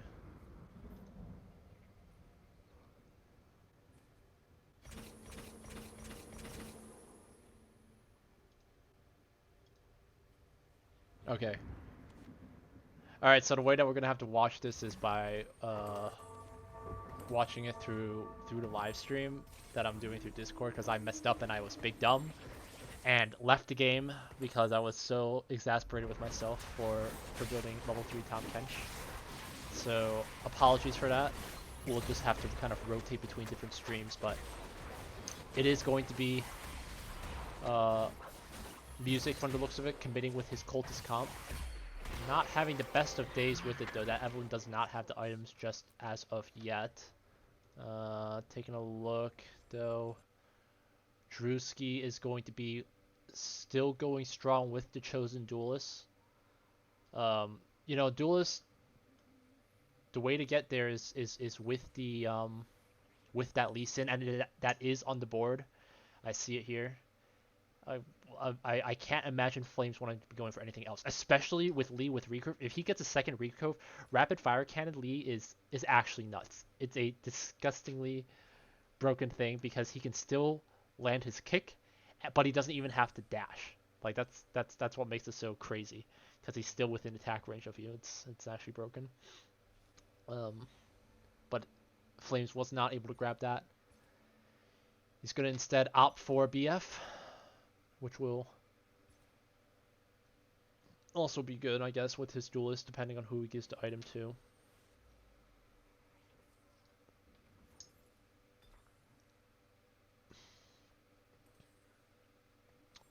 Shojins won't be bad on the Jax, especially for the damage. To be able to constantly get the level. Oh, and he's going to use the Nico's help with to get himself to that level 3. So he'll be in a good spot there. Looking like he's just trying to roll right now for level 3 to get level 3 guys. He's already got a Yasuo. Honestly, he could have saved the tier to try to go for a crit. So that way he could have gotten the hold on. I know what that item is. Give me 1 second. It's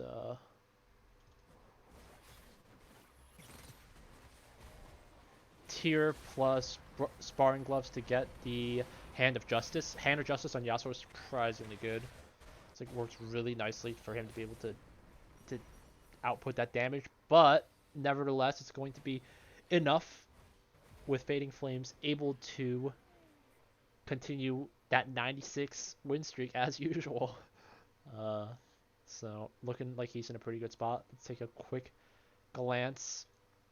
Nightwind is going to be once again at the Resident Sleeper 6 Mage. Oh wait, I was gonna say 6 Elder Woods, but he is actually now 6 Mages. Okay, so he is committed for that AP.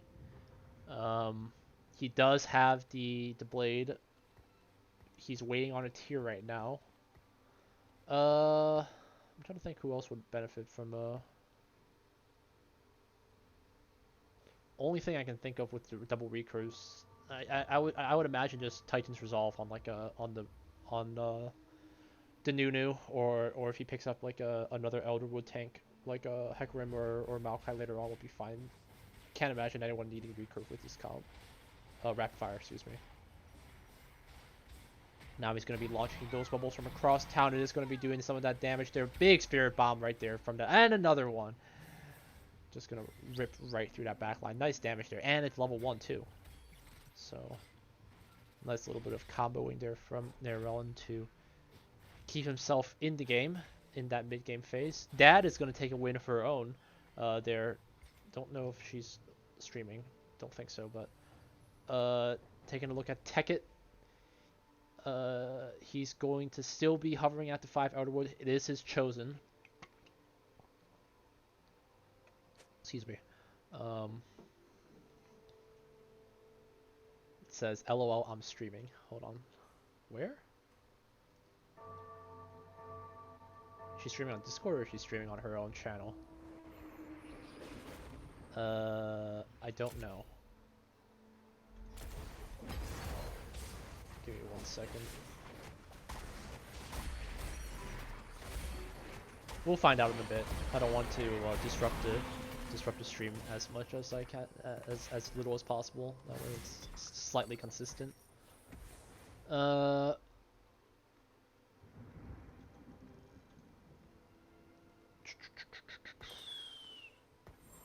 Tech is going to put the Zephyr on the Hecarim, but not having that 6 Outer Worlds is costing him a lot right now. But he doesn't have too much gold to play around with. Looks like he's going to commit the roll.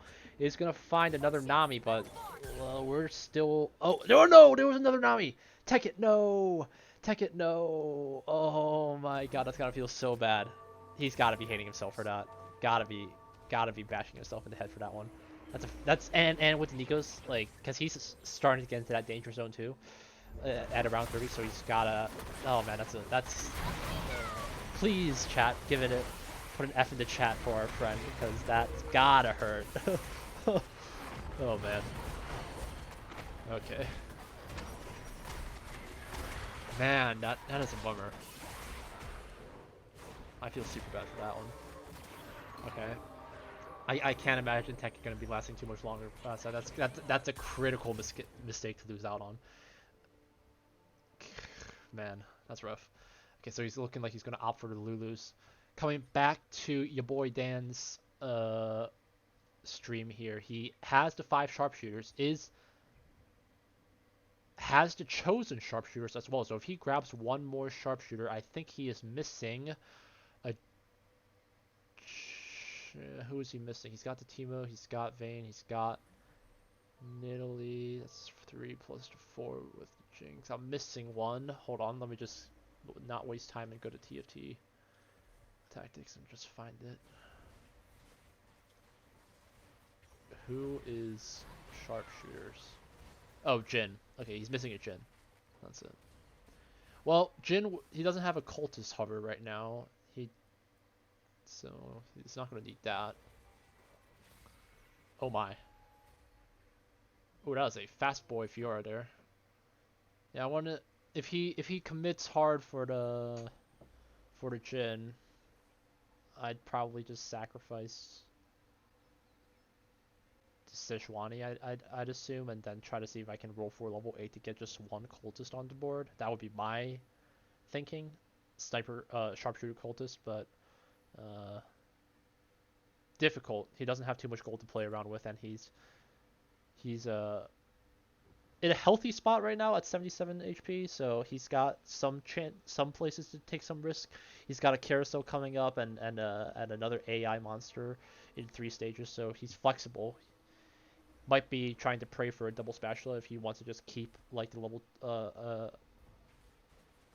a Sejuani just for the heck of it, but it doesn't really seem to be building any attributes. Ooh, nice little grab from the Aatrox there. Nice little bit of damage to that Ricochet is paying off. Lulu is not going to be able to sustain either with those ricochets coming all around, and that looks like Past the Lamppost is going to take that victory and will be able to take out Tekkit for the second death that had fallen earlier at the 7th place. And I once again apologize, Dad, if that was because of me, because I did not mean to win. I'll probably just give a mercy point. Like, I'll give an additional point just for it, because since we're only playing for first place, I think with this loss, she probably is already out of contention for the RP prize. So yeah, I feel super bad about that. I should not try to troll around with builds like that if I'm actually trying to be a good caster. So try to keep it as unbiased as possible next time, or as uninvolved as possible. Tried to troll with Tom Kench because no one else was building it, but man, that's it. Just feels bad. I'm gonna regret that. So maybe I'll send a constellation RP gift just because. We'll see. Fading Flames still healthy with the 96, but we see where that turn takes place. If anything, if I was trying to be tricky, if I was Flames, I would try to like take all of Nairellen's champions that he needs, like the Lulus and Veigar's, just out so he can't even risk getting it. You know, like I don't even want you to have it. Just don't even think about it. Try to see if he can overpower his comp right with it. But Nairellen is actually on his last legs here. 11 life points to Veigar. Not big enough just yet. Titan's Resolve is going to be a little bit of damage there. Nice Ari Bomb to take it out, but the duelists are strong. Can he get it off? The stun is going to stop him in place. He should have an ultimate coming up pretty soon, but it's going to be completely blocked. Another little bit of damage here, but the damage just continued to be blocked. Oh my lord. Oh my lord, that's nutty. That is a nasty Fiora there, to be able to stop those ultimates. That is actually 5-head. 5-head strategy from Flames. He doesn't even have to worry about it. The duelists are so strong with that innate attack speed buff. And so he's going to be in a really, really, really nice spot. A little bit of buffering with some of these extra champions with the Azir. Maybe he might even transition into Yone to get the double exile buff as well. Might be a possibility. We'll have to see.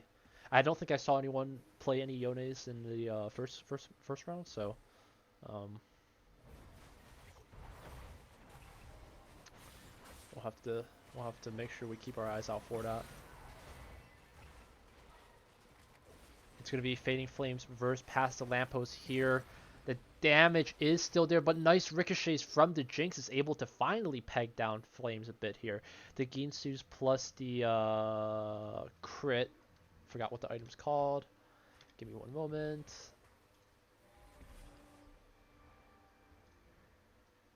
I know what the visual and the and the recipe for it, but I always am really bad with names. Last Whisper, thanks. Okay, Last Whisper on that Jinx. If he gets Ginsu's on Jinx, I think that will be pretty much unstoppable. There's a cultist sharpshooter there. I know Past the Lamppost was looking for a Jhin. I don't know if he got it yet. Let's take a quick glance at his stream if it's still up. Your boy Dan is still hovering at 5 sharpshooters. Looking like he wants to try to force a level 3 Vayne if he can, but there's no items on her. But that is going to be a Spirit Shoujins, and that's got to be... I can't imagine anyone else but the Jinx that he would want it on. And is that a Nikos? Oh, no, that's just a Spear. Oops, my bad. And there it is, the level 3 Vayne coming in big there for Past Lamppost. He's got to be feeling good about that.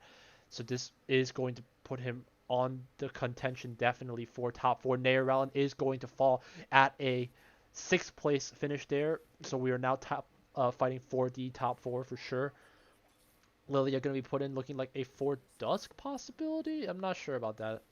I think he's just trying to see if he can either grab a Jhin. Oh, it's right there. Okay, he's going to do a quick swap, able to finally get it, and that sharpshooter buff is going to be feeling good. Spirit Shoujin's not going to be equipped on anyone just yet. Looks like maybe he's biding his time, but no, it is going to be on the Jinx. And there's no one else. The Ricochet stun is so good. 3 stuns, look at that backline. They're done. They can't do anything. I don't care if you have a Lee Sin, but do I? I take that back. Chaos showing signs of life here. We haven't talked about him in a while, and the Spears aren't even going to be able to do it. Oh my lord. What are we missing out on our friend here? Alright. I'm into it. I'm digging this. Muhammad, or also known as Chaos, is turning on, and color me surprised, because I was not expecting that turnover. We had barely any chance to talk about him. So very nice stuff there from him. That Lee Sin, and if I'm not mistaken, I saw that rapid fire cannon on him. So that is the recipe for success with him. Maybe even a Shoujins if you have the components for it, but he's in a good spot. Music, let's see how he's doing. He has committed to the 9 cultists. Nice, able to get the chosen one onto Eevee, so not having to worry about trying to force her to level 2. Right now, just trying to see if he can get his Zillion to level 2, but Zillion's going to be fairly weak. But the stuns coming through, nice little knockup with the level 9 Galio there. Eevee's still alive, but the ricochets not happening just yet. It is going to be a Sejuani ult to hold her in place, but that's not going to be enough against Past the Lamppost, I think. Music with a nice finisher there. So now it's just trying to go for the finishing touches. Chaos will fall though. The Lee Sin not going to be enough to get himself across the finish line. Unfortunately, it looks like he probably fell to Drewski's Fending Flames' duelist comp. So you got the duelist versus the sharpshooters versus the cultists. In my opinion, I think it's going to be down to cultists versus duelists. Sharpshooters are good, but unless every one of them has the exact item that you need, it's really hard to pull off. The Vayne, he didn't itemize it either, so I think he's going to struggle as well because it's just not going to have enough damage because he didn't itemize the Vayne. That was level 3. Jhin with the IE is important, but we'll have to see. Music X's 9. Colchester is going to knock up that entire backline. It's going to take a while for her to get back out. Callista is going to be knocked up, but she's not going to have enough attack speed to finish it off, and that will be Fading Flames slamming the Duelist down onto the Colts, and I take that back. So Past the Lamppost will make it once more into the final 2, I believe. Actually, wait, no, he was 3rd, I think, last, right? It was between Flames and Nairellen for the last one. So Past the Lamppost is going to pick up the Quicksilver. Fading Flames will pick up the mana starvation item, whatever that name is. The Shroud of Stillness. Sounds so mysterious.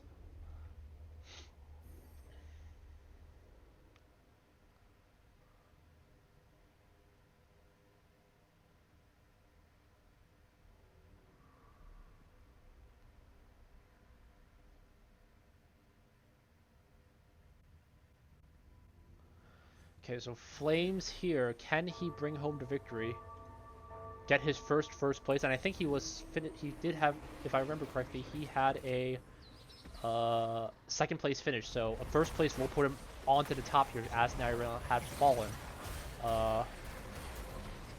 Callista gonna be going off big here on Past the Lamppost. That GA gonna be keeping her alive just for a little bit longer, but the Sharpshooter is gonna be enough to ricochet her way to the victory. Jinx with that Shojin's is gonna be nicely done for him.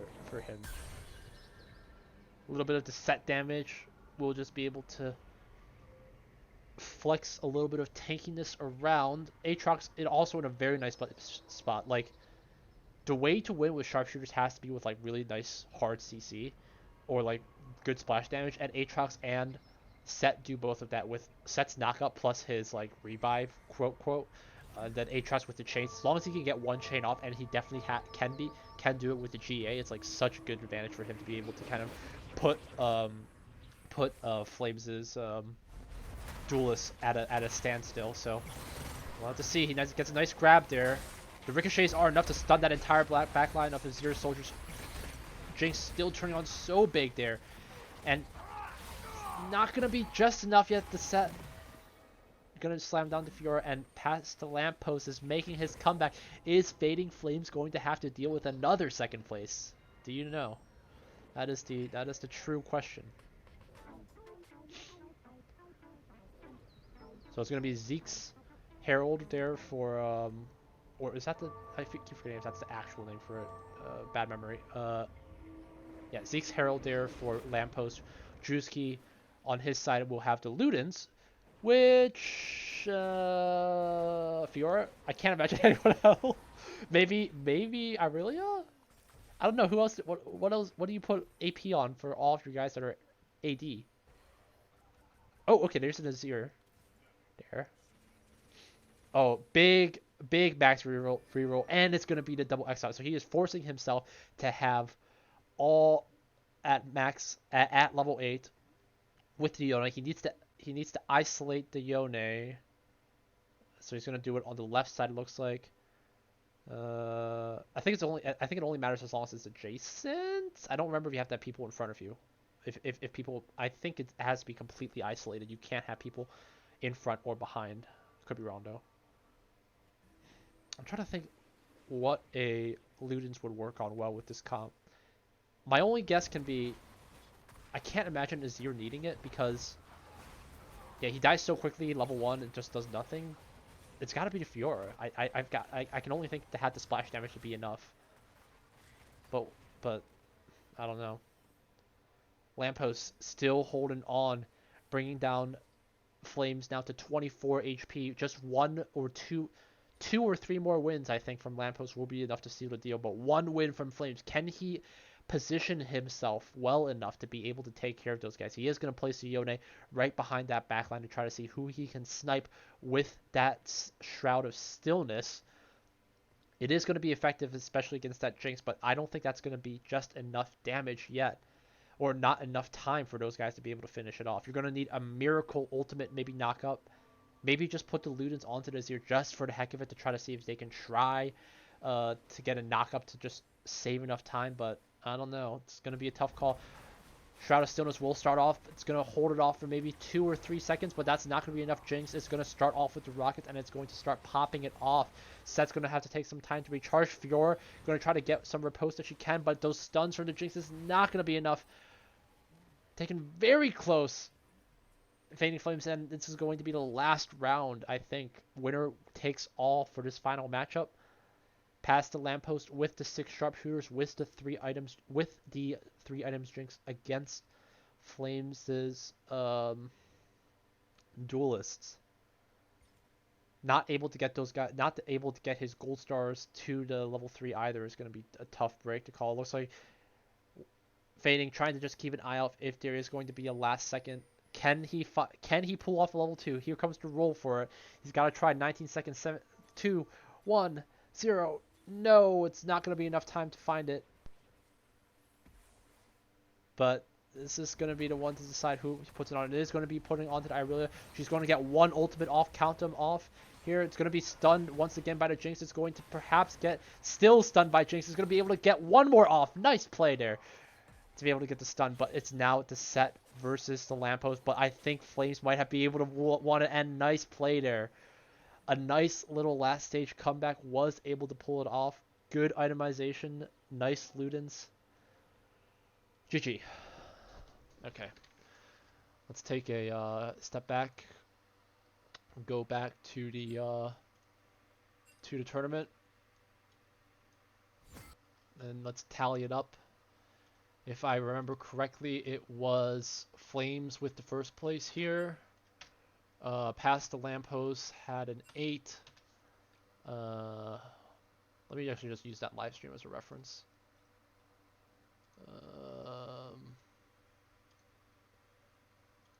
I know Dad and Dev had tied. I'm just gonna give Dad an extra consolation point because I feel super bad for that. I think Nerellan was 5th place, right? 6th place, right? 5th place, I think, was 6 here. Chaos was holding on as well. I think he was 4th, so that would be...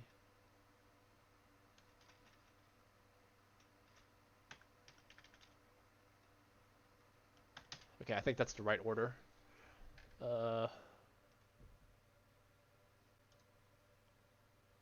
If that's wrong, let me know, but I'm pretty sure I got that right. Okay, delete these. Okay.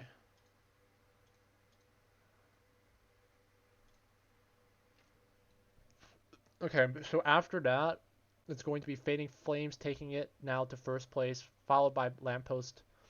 Nerellan will be taking that tough loss with 14 points, so he's going to have a little bit of work to do to catch up.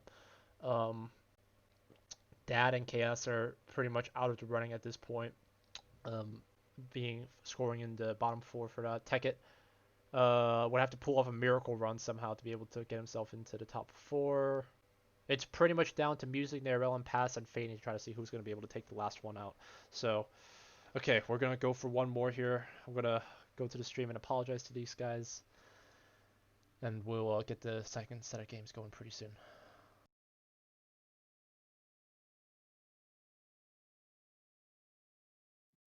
I'm gonna restart. For some reason, it didn't have a little too loud for me. Hello. I think Chaos needs to restart.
All right, welcome guys. We've just put everyone back into the lobby for the final round.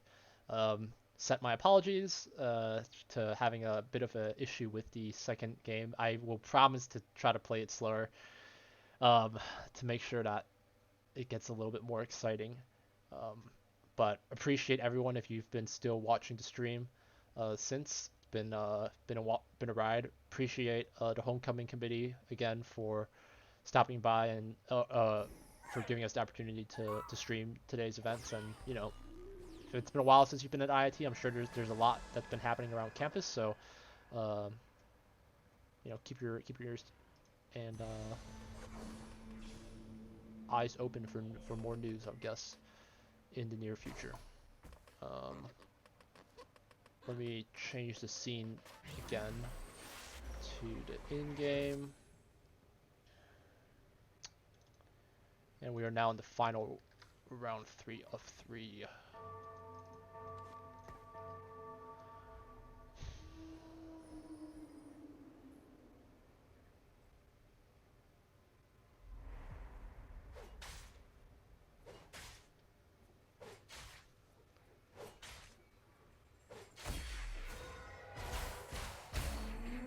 Those of you guys that are just tuning in, happy Friday. Hope everyone's, finishing up their Friday classes. And if you have an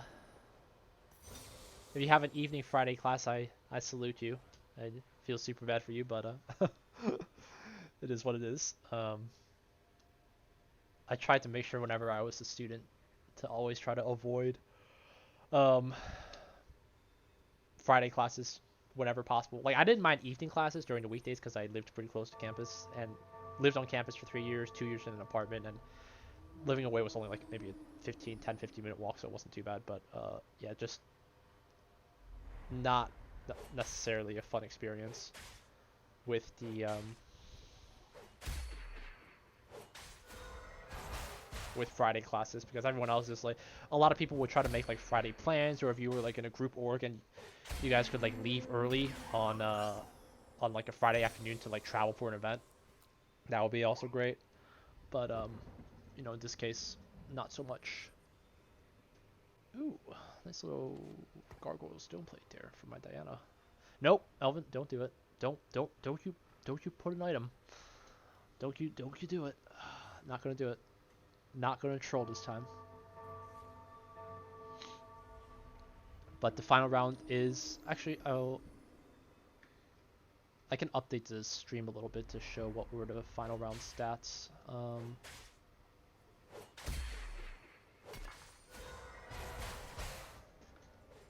Okay, so you have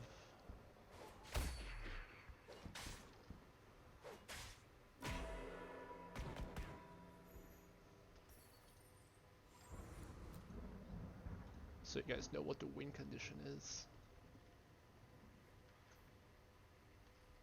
TFT 5.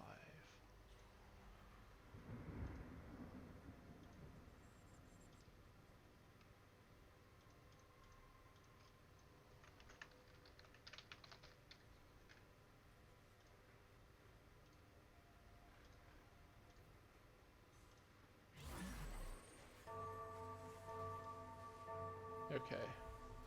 I will place this like right here in the top corner so you guys know like who's on the leaderboards. I think that helps a little bit. That'll help some people know like what are the margins and whatnot.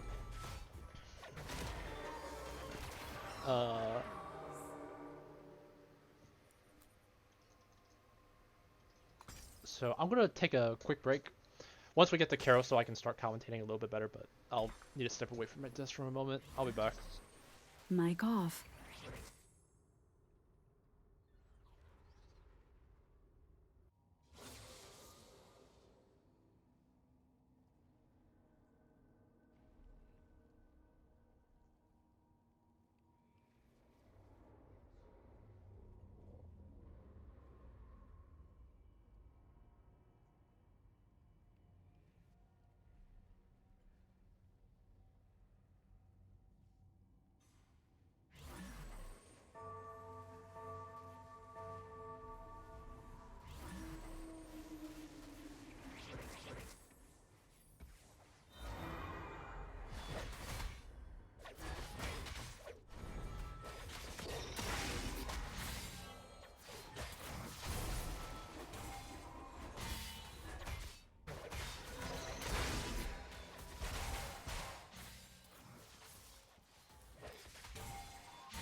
Mic on. Okay. Back after a quick little break. Let's see. Nearing the last stage of the carousel. Why do I have this thresh here for some reason? Goodbye.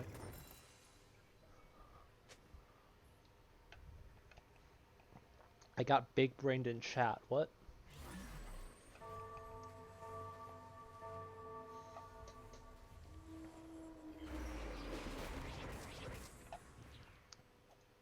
I don't think if I surrender, I leave the game, don't I? There's a certain phase that you have to be able to wait until you can surrender, I'm pretty sure. Otherwise, I'll mess it up.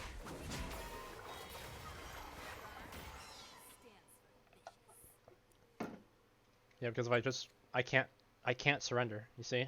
For those asking, there's a certain phase that I have to wait until.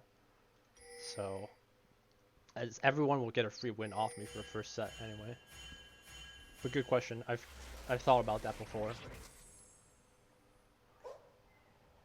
And there is no spectate feature yet either, so whatever. Good question though. It's fun.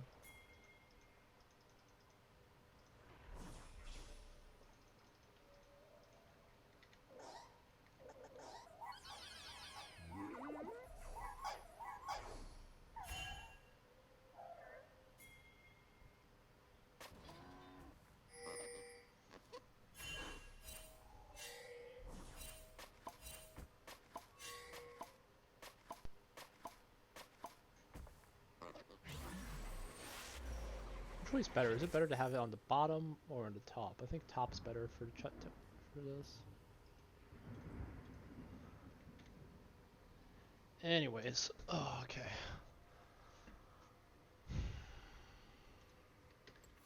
Yeah, still can't surrender.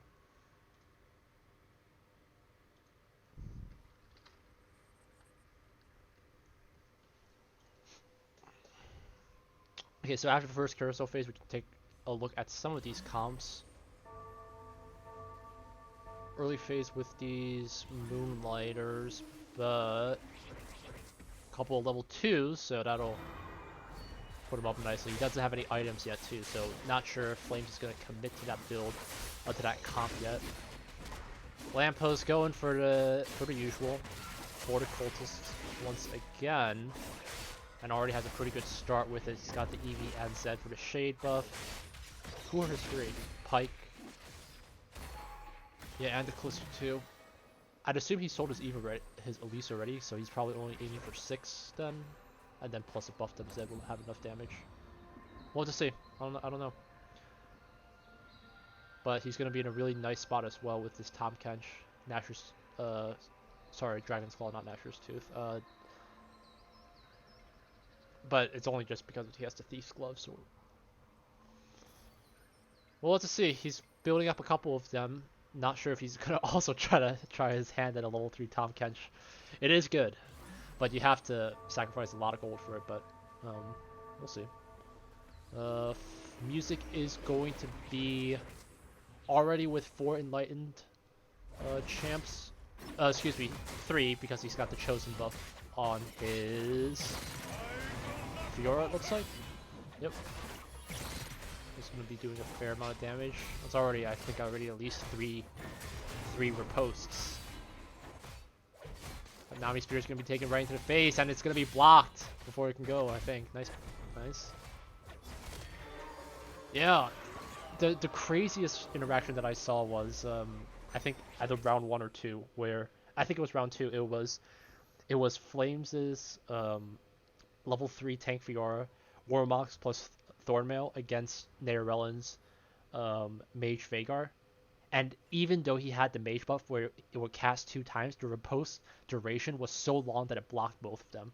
It was, and that's how he won off it. It was actually pretty impressive. I enjoyed seeing that. Teket's going to be going for his first hand with the Cultists as well. No Maokai's this time around. But seeing a lot of people going Cultists is going to really be a contest to see who was able to get to those level 2 guys faster or get the better items for it. Tanky Killer is going to be able to only have a Giant's Boat, it looks like, on his Elise. So that's fine. He can swap out. Oh, and a nice armor, too, to be putting into Sunfire Cape to transition to a Aatrox as well. So that's not bad. Dad is going to have a Jeweled Gauntlet Nidalee Spear. That's pretty good. Warlord's buff as well, so that's also going to be putting her in a really good spot, I think, too. Yeah, I don't know why you need to have your Katarina frontline since she's Assassin, but whatever. If she's able to, in the next Carousel phase, I think that's a BF, right? If she's able to get if she gets the Rod as well, she'll be, and she puts on her Katarina, she'll be in a really good spot. She could go for a Ninja Kali Assassin with the double blue rapid fire cannon as well for extra damage. So she's got a lot of options for sure. Wait, I thought I saw her at 6. Why did it suddenly turn to 5? What? Am I hallucinating?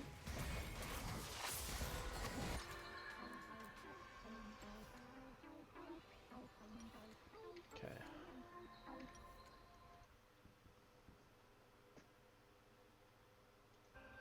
Nerelin is also going for a little bit of a unique twist here, not with his traditional mage comms. He's gonna instead opt for the oh wait, no, I take it back. It is. God, Theo, be freaking original. Stop doing mages and Elderwoods all the time. You can win with other stuff. But he is already got the Gunblade on the Vagar, so that puts him in a good spot. He needs one more blue, which he can probably get in this upcoming carousel, since he'll be in last place likely. No, Dad does have 4 orders. Who has 5 then? I saw someone have 5. Or maybe I looked at it too fast. No, I think maybe Dad just misplaced one champion by accident, perhaps. Must have misaligned it by or something. Nice Katarina ult. Not going to be enough damage to go against that level 3 TF. So we'll be taking a notch under there, but I think if you commit to the 6 Warlords, you're going to have to try to get your guys to level 3 as fast as possible now. And get the right items on your Katarina. Your damage has to be, I think, with her and with the Garen. It makes me question about this Nidalee. She could probably swap it out with Xin, I would say, to have additional frontline. Because all of these guys are frontline guys, right? You don't have to worry about... Your backline will be instantly destroyed anyway. Especially a bunch of assassins on these guys as well. So... yeah, look at that. 3 shades. 2 shades, excuse me. On Lamppost, so it's going to be tough for her Nidalee to be effective. I would swap out here and then probably put it on like a Kali assassin if you're able to pick up another warlord in between to get to level 7, or I don't think Katarina Jewel Gauntlet works.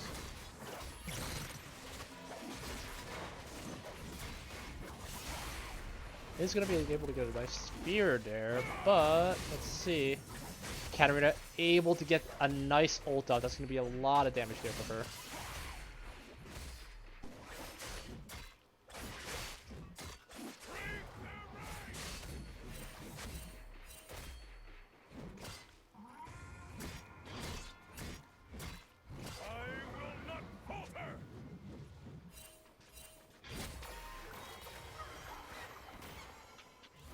Ooh, nice little last stand there. I think she was able to pull it off, finish out this easy route. Nice. So her chosen is with the Garen. She's trying to get him to 3-star, looks like. So that's a worthy, valiant effort. Where is Dad? So she needs to get that. Nice. Okay, correct choice. So she's gonna go. It's got to be the Hex Gunblade on Katarina. There's no other choice if you're going with Warlord's comp, I think. Okay, so we'll see. We'll definitely come back to her in like the next midway through this new tier to see if through this stage 4 to see how she does. I think she'll be able to get a good turn. It depends if she rolls her gold to try to go for level 3. I think she has to save. She'll try to save as much as she can. Oh yeah, I should set a call in. And put like something useless that no one's doing. Is anyone doing Moonlight? Oh, there is. Okay. No one's going Shen. Okay. Or actually just one Yuumi. That's more valuable. That's less valuable. Okay. There, I helped.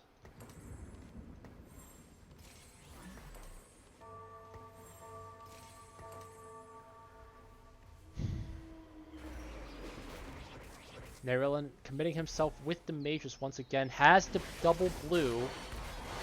Just gonna try to see how he's gonna fare himself. He has not been able to get that guy to level 2 yet though, so that's gonna definitely hurt. It's gonna be the reduced damage because he's not level 2, and then also because he only has level 3 mage, only 3 mages and not able to get it just yet. A little bit of damage against that 1v1 on the Zed, but he's able to sustain himself and actually knock down Lamppost a bit as well in the process. Taking a quick check though. Oh, excuse me. Music's going to be leading the pack right now, going with the 5 Enlightened. He was able to get his Fiora to level 3. No items on her though.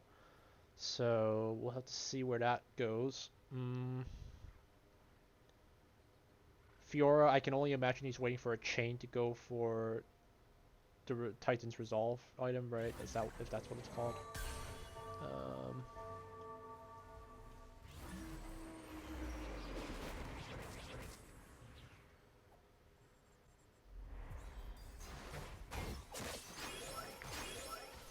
Yeah, Titan's Resolve.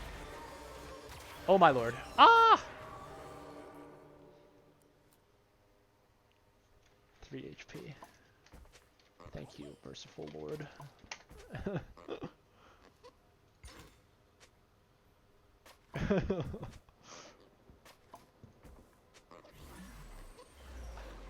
I got it. I can't mess this up, right?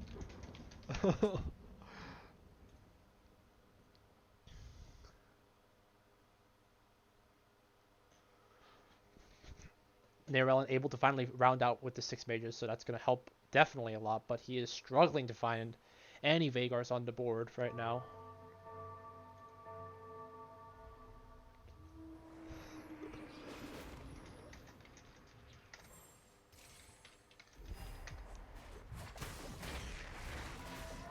Ah!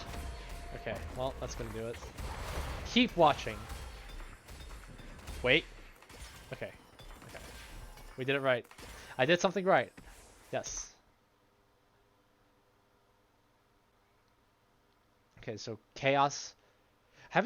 We saw some signs of life from him with that Lee Sin. He was able to get a top 5 or top 4 finish, I think, in the second round. So we'll have to see, you know, how if he's going to try to still force himself to go with his cultists. He's got a couple tools all around. He's still got a decent amount of options, but he's gonna have to make a choice pretty soon. At 54 HP, you don't got too much wiggle. You don't have too much wiggle room. He is hovering on 40 gold. He's got a couple of no mantles. I would think trying to maybe go for tank, play for tank, I guess. Maybe I don't know if it's too late to switch to brawlers.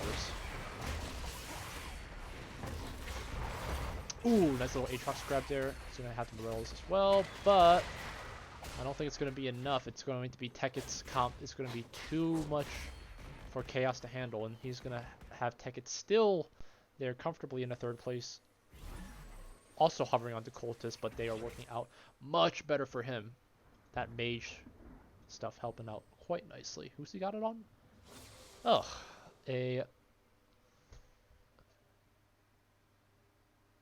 okay, so his chosen is the TF, no wonder. But if he wants to commit for 9, he has to sacrifice. So it's a tough call because I think he should just deal with going for 6 cultists, 3 mage. If he can pick up like a Zed as well for the ninja shade buff, he should be in a pretty good spot. Maybe look at building a GA soon. Oh no, he's got a lot of tools. I'm not too worried about Tekkett. I think he's kind of considering his options. He can sell that Nami easily as well for another mage, and he's withholding that Vhagar from Nerylin. I have no idea if that's intentional, but if it is, that's a 5-head play because he's still only on 1-star Vhagar. But actually, it's not going to be enough to kill him off, so we'll have to see. It's getting close here. Still anyone's game, honestly. I don't think I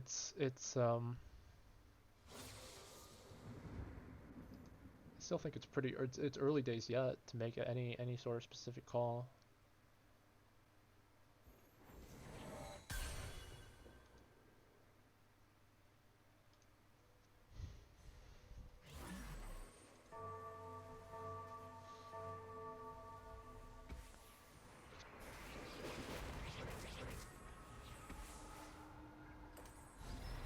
Oh, there's another Veigar here, so he's just waiting for one more.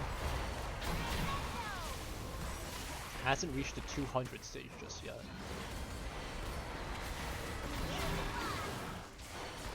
Ooh, someone's got a ribbon. Lamppost is going with the keepers on her, and does have the Chosen Dusk with her, so that's a nice spot to have her, not having to worry about any level 2 shenanigans. And look at that damage is coming through, but will you have the shielding enough against the Veigar? No! One ultimate to the face will be enough to take you out, practically. And we reach Carousel Stage 4. Chaos and Nairelin are going to be the first ones on the lineup to see what they can grab. Chaos is going to grab that set. Nothing really there for him.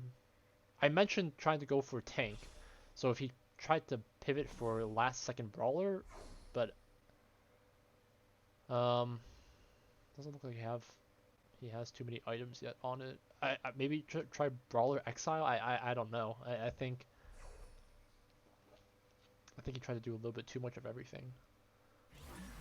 A TF with the Last Whisper is also not gonna do too many favors, I think. Yeah, it's in a tough pickle. I think he's still trying to hold out a hope for like a 6 cultist chance, but I think that's already been taken care of. Like, we already have Tega Killer at such a high level right now at 60 plus HP to not have to worry about it. Dad also showing up as well now. She did commit with the 6 warlords. She was able to she actually ended up using the BF sword, looking like, to build a GA and a Shojin's instead of Gunblade, so that is interesting. The Gunblade I always felt was extremely effective for Katarina for health sustain, but I guess if you already have it with the GA, then you've already done your job. But I always hesitated because BF didn't really do anything in that sense alone, but seems to still be working for her. Veigar's going to ult the Katarina once again before she can even get her ultimate off. That's going to feel bad for sure. And I think that's pretty much the win right there for Nairelin. The Veigar focused Katarina twice. Is there specifics on that? Does he just ult the closest one? I forgot if there was a rule about that. I know sometimes. Okay, lowest health. But even with that res, he didn't have the lowest health. That's what's the most depressing thing. I don't know. I don't know. I feel like Gunblade works out better than GA. I feel like GA is like you're expecting to get completely X'd out of the game from the start, but it's a tough call. She doesn't have anyone else in the backline, so if they just instantly like glanced in her direction, she'd already be in contention for the lowest, right? Tough call. Okay, it's going to be a little bit of a res there for Katarina, but it's going to be no one focusing on her yet. She might be able to get the second ultimate off. She's got to be able to do it now. Now's the time, and nice. She's able to beat the AI, but so she's still holding on. Chaos still resolute. He is going to be able to put down the set, but looking like he'll make it through stage 4, but going to stage 5, he's going to be not able to progress likely. I don't think he was able to settle on a comp that he really wanted yet. Don't see too much synergy with this as of yet. Just try to go for 4 Vanguard, I would think. Drop out a 3 Cultist. I think you gotta sacrifice the Elise. Maybe go for like a Riven or something to go for the Keeper trait, but you'd have a much better chance, I think. rough. Cultist is always tempting. The Galio is really good, especially if you're able to get like the items that you want on her. Vagar's still struggling for Nerval to finally get that 3-star. So, oh, here we go. Okay, so we got a level 3 Liz. We got a level 3 Diana. Not a level 3 Silas or Aphelios just yet. But it's going to be, instead, it's going to be the Chosen Dazzlers there to do it for Fending Flames, which is going to be that tons of that attack speed slow. Oh, wait. What is it? Is it attack speed slow or attack damage? Sorry, it's damage reduction, not attack speed reduction. Nice Katarina ult there. Gonna keep her in a nice spot, but can she get another ultimate here against this Diana? Gonna be tough. Not enough sustain there. Maybe one more? No. Okay. I thought she almost had it, but the war was turning out big there for Flames. The Hunter buff is working out nicely for him. And the items.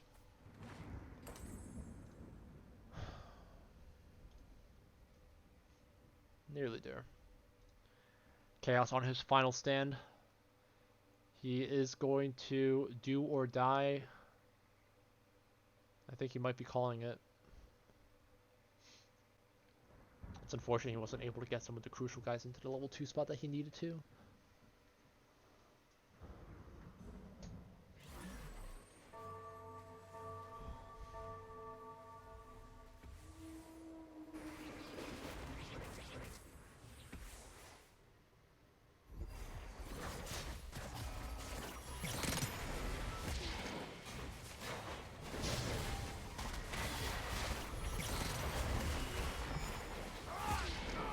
Where's this Lee Sin kicking?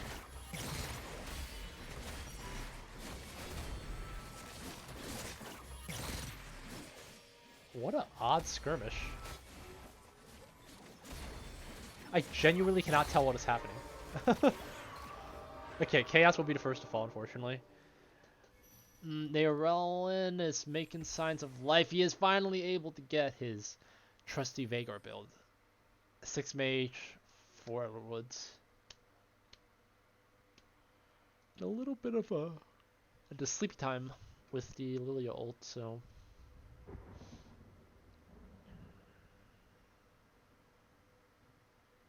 maybe she's going for rapid fire.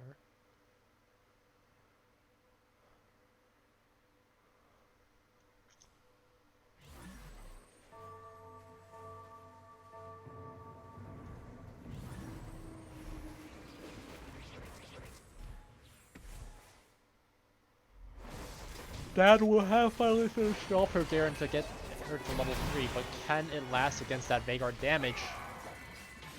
Katarina's gonna get her first ult off here. Nice clear for the backline there. A little bit of burn damage. Now it's just about down to if they can get that Vagar. Will pop off the G8, but can she get the second ultimate off? It's not gonna be enough. It will not be enough. The Vagar too strong. Unfortunately. Makes you wish that you had Mana Reaver in this game, huh? For sure.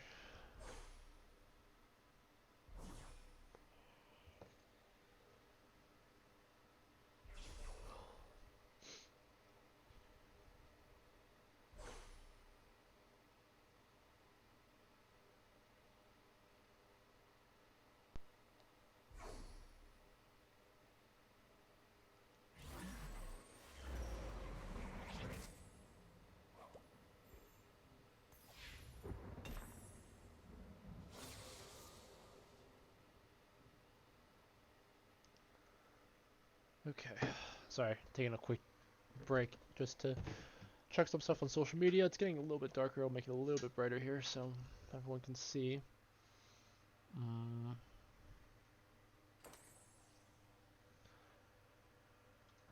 Oh, Lamppost is going to be able to finish off his cultist. Was able to pick up the Zillion. Going to have a second Mystic with that Dusk cast. And he's got a Spatula, so I can only imagine he's waiting for the Aspect as well. Interesting, interesting. Cass will be particularly useful against the Nairella matchup to see if he can freeze that Veigar in place. Zillion ultimate will be there to keep her alive for just a little longer. Nice build there. Nice comp. That's a very interesting comp. Cultist Dusk. It's hard to pull that off. The chosen quality is really nice to have, for sure. Riven Quicksilver is good. Morello's, you could do Ionic Spark if you really wanted to. I don't really care about Morello's just because there's a ton of other champions that can do better. It's hard to put Morello's on Cass. I think it's too hard for the mana regen. So whatever. It's fine. I'm not gonna think any less of it. So he either needs to upgrade to level 9 to be able to get like the Vayne down for a 4 Dusk, or he needs to try to level the Spatula. Or he could just try to grab another Spatula to get the Force of Nature and not even worry about having to get Aspect of the Dusk. I don't know. Kind of freestyle here with this comp. Lamppost versus Nairelndo. We talked about who can get their Veigar off faster. Cass is not going to be able to get her ult off, but will be finished off by the Galio stun. Now it's down to the Jhin damage. It's going to be a gigantic Ahri Mage Ball to the face still that will knock down Lamppost just a bit. And Nairella making his stand here, making his comeback. And this is a much tighter of a round than we've seen previous. Everyone's still almost making it to stage 6 besides Chaos. Dad still coming through. You know, at this point I think it's just maybe trying to swap the Nidalees for like an Azir, but she's already pretty close to the 3-star Nidalee. I don't think Nidalee's doing damage though, is it? I don't know. It's hard to say. Not really sure. Oh my lord. That was a little bit too scary. I thought that it was going to completely wipe out her team. I would say Morello's on the Aatrox, probably, or on the Garen. Yeah. I don't know. That's the contest. Does she want to try to go for the level 8 to put down the Thresh, or try to roll for the level 3, excuse me, Nidalee? My guess, I would say, try to go for the Vanguards. Try to go for level 8. You've got enough gold, I think. It's only like 40 or 45 or something like that, I think, to go to level 8. 80 is what you need to get into level 9, I know. That's the hardest one. But I think it's kind of... It's fairly forgiving to get to level 8 with a good amount of gold. Let's see. Ahri Mage Bomb's flying from across. Literally needs to land this spear through the heart of Veigar. It's not going to do it before he faces a Veigar go to the face. Nice little ultimate there from the Katarina. We'll have to reset. Wait, what? No reset? I thought GA hadn't popped off yet. Oh, man. That's the worst feeling ever. Okay. But Dad will make it to just on the cusp of it. She will finish off with a 5th place finish. Followed right by Tekken as well, who had also fallen in the stage. 6 cultists were not enough to do it for him, it looks like. Perhaps in the itemization, I hadn't looked at his board in a while, so I apologize for that. Flames now on the nearing some danger zones. Oh, here we go. Okay, so he's gonna have Sell to Lissandra. Sell one of the Moonlights to be able to get the 4-star Moonlight. I think you got to do that. Sell one of them. Sell to Diana, maybe? No, because yeah, you have to sell to Lissandra because the Lissandra is level 2, level 3, so you can get a level 4 if you sell to Lissandra. I think it's got to be. I don't think there's any other option.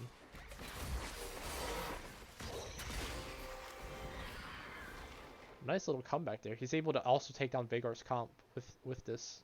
I don't know what it was that did the damage, but I'd assume maybe Aphelios, maybe. Ooh, that is super interesting. Yeah, I don't know.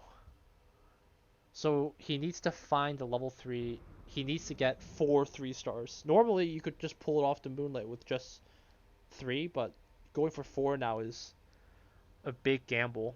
But he doesn't particularly need the salads either. That's what's important to recognize. Is like he only has it for the brawler buff really, because if he doesn't have the Silas on the board, he can get the 4-star onto one of his guys. But it's hard to say. I don't know what Flames will do here with that. He could maybe offer Assassin, but I don't think he can itemize him, so it doesn't really matter. The pullback from past the lamppost, Aatrox will bring back the Diana and the Hunters. Look at that damage. Past the lamppost holding on here, and it's going to be able to do enough, I think, to take out Fading Flames here. That's going to be it. Fading Flames falls. Moonlight not going to be strong enough against that cultist comp. And it will be Flames falling to 4th place, which means actually that we're in very close contention if people were doing the math. 6 points for Fading Flames means that he only finishes off with 24. Meaning past the lamppost, if he pulls off a first place win, he'll win at 25, or Neorelin, he'll tie for 24. Oh man, we could honestly have a 3-way tie. It's actually completely possible, which is really scary, and I don't want to do that again, but possible. And we do have rules about that. We're not going to actually play a 4th game for that. That's way too much work. It's getting late. I thought this would end at 6, but we're already about a half hour above, so. Neorelin, has quit. No! Who are you going to put your Rabadons on then?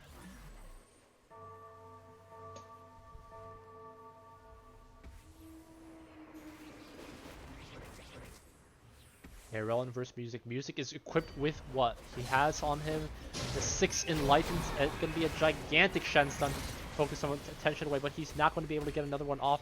Veigar is still going to be launching ults from across the board and still going to be full health. I don't think that's going to be enough. Irelia damage is trying to do what she can to cut through that. Hecarim, it's not going to be enough. The duelist on the work is only signing him up for it next. He's still only holding on. It's going to be a mage ball to the face, and he will be finished off, and Neorelin will be able to secure 2nd place at the very least. It's going to be between past the lamppost and Neorelin. If Neorelin wins 1st place, he will tie with Fading Flames for 1st place. If past the lamppost wins, he will win. Wait. I think it's a 3-way tie. If Neorelin wins, it's a 3-way tie. My head is blown. It's actually blown. I cannot. I don't even want to do the math on terms of the matchup of what happens. But I think what I said in the rules was we match up head to head, so you just like look at who was the highest placed member against all 3, right? And I think it was Flames for it, so we'll see. So Elderwood Mage never fails from what it looks like though. There's real ult, a little bit of a Moonlight there. Excuse me, cast stun. Ooh, that's gonna be some big damage. Past the lamppost, we'll take it. Oh my lord. Okay, I was completely distracted by the point processing, but I didn't think past the lamppost would completely just annihilate the Veigar with that. I think it is going to be a 3-way tie. I kid you not, I think it is. Okay, hold on. These stats are all wrong because it's when I finished the game, but hold on, let me go back. I remember break room. Nope, not that one. This one. This one. This one. This one. Nope, not that. Here. Here. Okay. All right, stay with me, chat. Here's how we got to do the math now.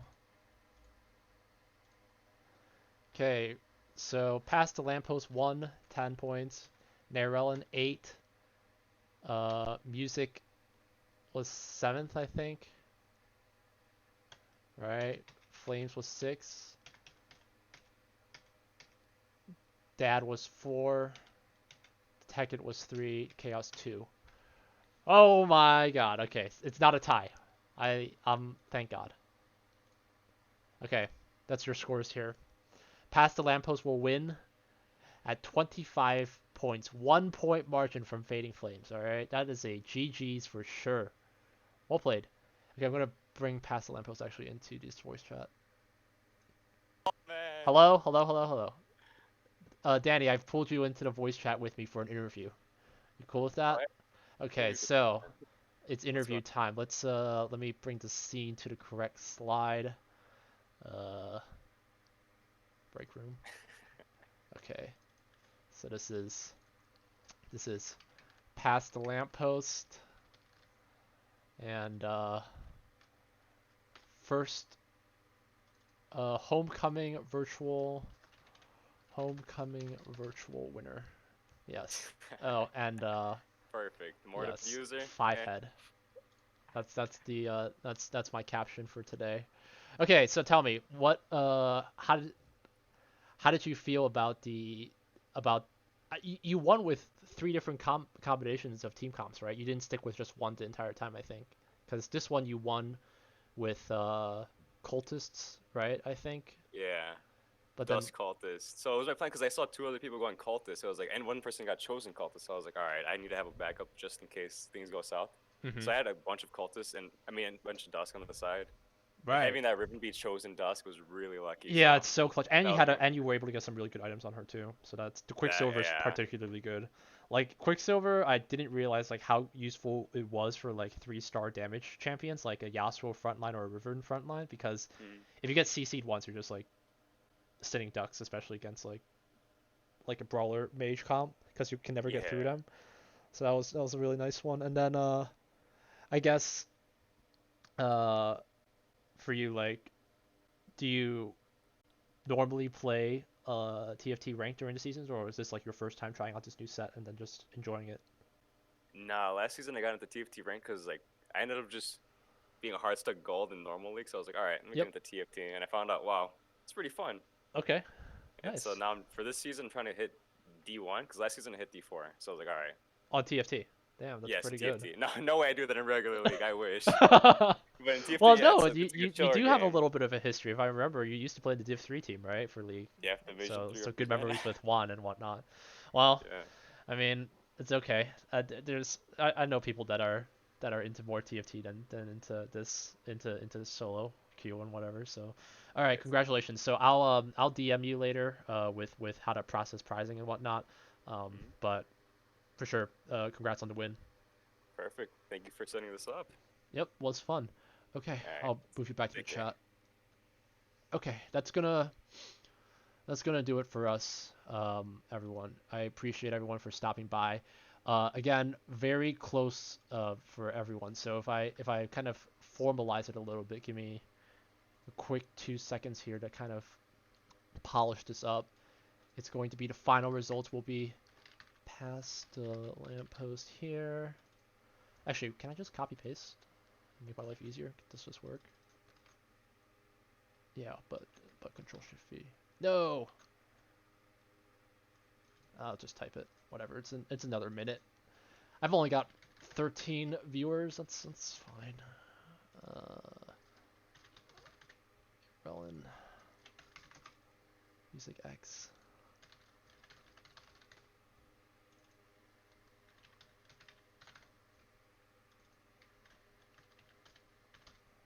Okay. If we take a quick glance back at the basic screen. All right. So your final standings for the for today's Homecoming Virtual 2020 Fall 2020 show match will be Past the Lamppost winning first place, winning the RP card. Fading Flames with a close second place at 24 points, winning Honor. Nairellen will win Glory. Music X will win Hope. Tekka Killer 30 will win Gloom. Dad will win Dishonor. And Chaos will have the Shame. So these are the results for today. Appreciate everyone that stopped by, um, and many thanks as well to to the participants for signing up for this. It was definitely a fun experience. We're really glad to see that we had some alumni participate in the match today, as well as current students. So that makes me hopeful that we can try to keep these kind of interactions ongoing to try to have more experiences, to have alumni get together. All of the alumni that were in this match were like familiar with esports as well. Like they were part of our esports club as well for the past, whether as a former player or maybe in our events team. So I'm happy to see that that continuation and that interest is still there within our program. So we'll try to think of more opportunities that we can have. These in-houses maybe expand to alumni as well. I'll try to talk with the leadership team to see if that's something that we can entertain. If there is upper class, if there is an interest in that. We seem to be having something really consistent with TFT. This is like our third or fourth time that we've done this kind of get together event. To wrap it up, I got to do some last bits of shout outs here. All of our social media here, if you need to connect with us, if you're first time here, Discord, Twitter, Twitch, Facebook, email, YouTube, Instagram, all of that stuff. Follow us on those to keep up to date with how the program is doing. And then finally, oops, not that one. I thought I had a thank you one, but I don't think I did. Again, just going back to the beginning, it's just big thanks to Illinois Tech for thinking of us for the esports program to be able to host this. There is that is going to conclude today. This is going to conclude the esports segment of Homecoming today. But there are additional sessions, I believe, tomorrow for those that are alumni that are watching that want to stay tuned to hear more about what Illinois Tech has to offer for this weekend. If you are still interested in keep in touch with Illinois Tech esports, again, we'll have our Twitch stream that we'll have like a weekend broadcast usually to feature a match of one of our teams, and that'll pretty much be it. Don't see too much chatter don't see too much going on in chat, so I'm going to assume everyone's already pretty done. And I think that'll do it for me as well. So once again, many thanks to Illinois Tech and Illinois Tech Esports for being involved in this, and hope everyone has a great Friday evening and a great weekend. All right, Alvin Moy, signing off.